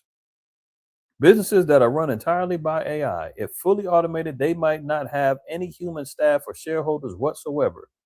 Machine-run companies could, quote, own assets, hire employees, participate in international trade, sue you in court, and even donate to political campaigns. Skynet, anyone? I know Bayan, he was talking about Terminator. Yeah, this is it right here. Fully automated, autonomous machines running whole businesses and everything else. He's saying, bring it on. That's our freedom. Argentina is effed. But look at this. Now, I don't know the context of this whole conversation because it is a clip, but she's elaborating on how AI is infiltrated into quote unquote religion. Going back to religion, when you are praying to God, right? And you like, what should I do? You know what I'm saying? Yeah. AI is going to give you the answer based off of the scripture that you believe in. Like you get to get an answer immediately now. You used to have to wait for the signs and live your life and talk to people and look for it in your journey of what the answer is. But now you can ask the question based off of all the text and all the analyzations of all the pastors and preachers, it can give you an answer. Right, but with you knowing the capabilities of the artificial intelligence, then now it's up to you to have the power to resist that. That's based off of you knowing, but majority of people don't know. Well, that's why we have platforms like ours, because we're educating them and informing them, and now they'll be more prepared. Yes. No, they ain't gonna be prepared because they're not teaching the truth either. But I'll give them credit. At least they're acknowledging and showing how AI is now infiltrated into religious circles. I remember years ago, they had these damn preachers were using AI to create their sermons for them. And the people were reacting like, we're not feeling this because there was no spirit behind it. I mean, let alone these were Edomite preachers. There ain't no spirit behind them anyway. But the people could tell the difference. And the preachers were like, damn, we can't use AI to draft our sermons for them. Many of them still doing it. You got Peter Thiel. He's talking about the AI revolution and how, religion is going to be overtaken by religion. I mean, religion is going to be overtaken by AI and all this other stuff, right? She talking about how to pray and AI is going to give me all the answers. I ain't got to wait. See, that's the microwave generation. That's why I said in the beginning of that song, in the end, if you want to take the blue pill and microwave popcorn your ass to death, go ahead. Because that's exactly what our people are waiting on. They want a fast turnover rate. They want answers right now. God, I'm praying. How do I pray? How am I going to get what I'm praying for? AI says, I'll tell you. You have a whole conversation with AI now. AI becomes your best friend. I mean, this is wild. I'm gonna skip that. Look at this. More protests. Protesters tear down Jared Kushner's linked Albania development site. Yeah, Jared Kushner, Steve Witkoff, these guys are the U.S. convoy. They go out there, man. establishing and setting up deals all over the damn world so they can expand and join house to house. You know, as Isaiah tells us, or is it Isaiah 5 or Jeremiah 5, 1 and 2, tells about woe to them that join house to house until they can't have enough and there's nothing left. I mean, these are the guys, man, who's running. He's over there in Albania trying to set up a new luxury development site. And they're saying, look, you can't do this. This is special grounds over here. So Albania is over there. They're over there riding and tripping, saying, get out. And I heard that he was making a bunker over there. An Albanian company has been developing a 5-star luxury tourist resort on the site. And the project was granted, quote, special status investor by the Albanian government.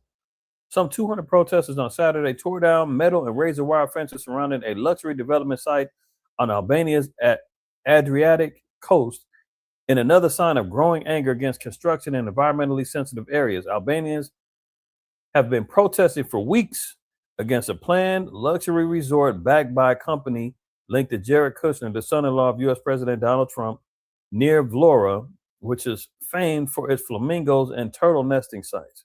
So the Albanians is hot. The Italians and the rest of the European Union is hot. I mean, Bolivia, they down there riding. I mean, what more do we need to see? And there they go. They just keep going, expanding. They want more land, more, you know, what's the scripture say? They covered fields in Micah 2. So they destroy a man and his heritage and his household. They don't give a damn. They looking to make resorts. Isn't that what they're trying to do over there in our homeland? Once they get the Greater Israel Project done, Jared Kushner and his developers are saying, look, we're going to go build up a whole Project Paradise or whatever they called it. I forgot the name of it, but it was I think it was Project Paradise. If I'm off on that, I might be off on that. Let me see.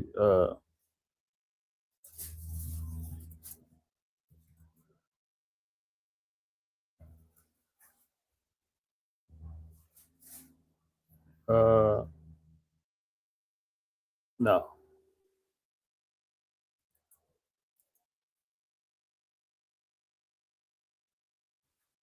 I forgot what they call it. They keep talking about Albania. Nah, there was a whole. I ain't got time for this. But anyway, there was a whole development plan they were trying to do over there in Israel, or they got plans for it. It was Project something. It was not Paradise or something like that. But either way, man, you see these land grubbing, you know, colonizers, man, even their own people. The Albanians are Edomites too. They just speaking a different damn dialect. But they don't care. They do not care. They want everything. They want it all. Right? So with that being understood, man, hopefully, brothers and sisters, man, you seeing the greater picture, man. We got to move in wisdom. You got to move in discipline. You got to move with more discernment, circumspect, as the scriptures say, man. That's what we need. Because our enemies, man, they scouring around, grabbing land here, destroying there. Meanwhile, earthquakes is happening, tornadoes is happening, uprisings of the people is happening, famine is happening, Ebola patients is escaping, running out rampant in the streets trying to find food. AI is over here advising people how to damn pray. Trump saying let 60 days pass by and then we're going to see what happens with this war thing. I mean, the proverbial saying, all hell is breaking loose, applies now and moving forward, right? So with that being said, man, your brother's going to go get up out of here, man. We got closing Shabbat class, man, 4:15 today. MOTC, tap in, tune in. If you're available, do that. If not, check it out on the back end. And if for any of y'all that did not see the new moon class I did this past Sunday about the apotheosis of Washington and you know, the founding fathers and all that, go tune in, get some more understanding, get some more knowledge, and build your portfolio of understanding, because that's some real insight regarding demonic, idolatrous foundations that America set on, man, why we have to be set apart and break free from this place, man. So with that being said, man, all praise, honor, glory to the Most High, IQAhmath. Always remember, man, fear the Most High, keep the commandments, don't shoot the messenger. See y'all on the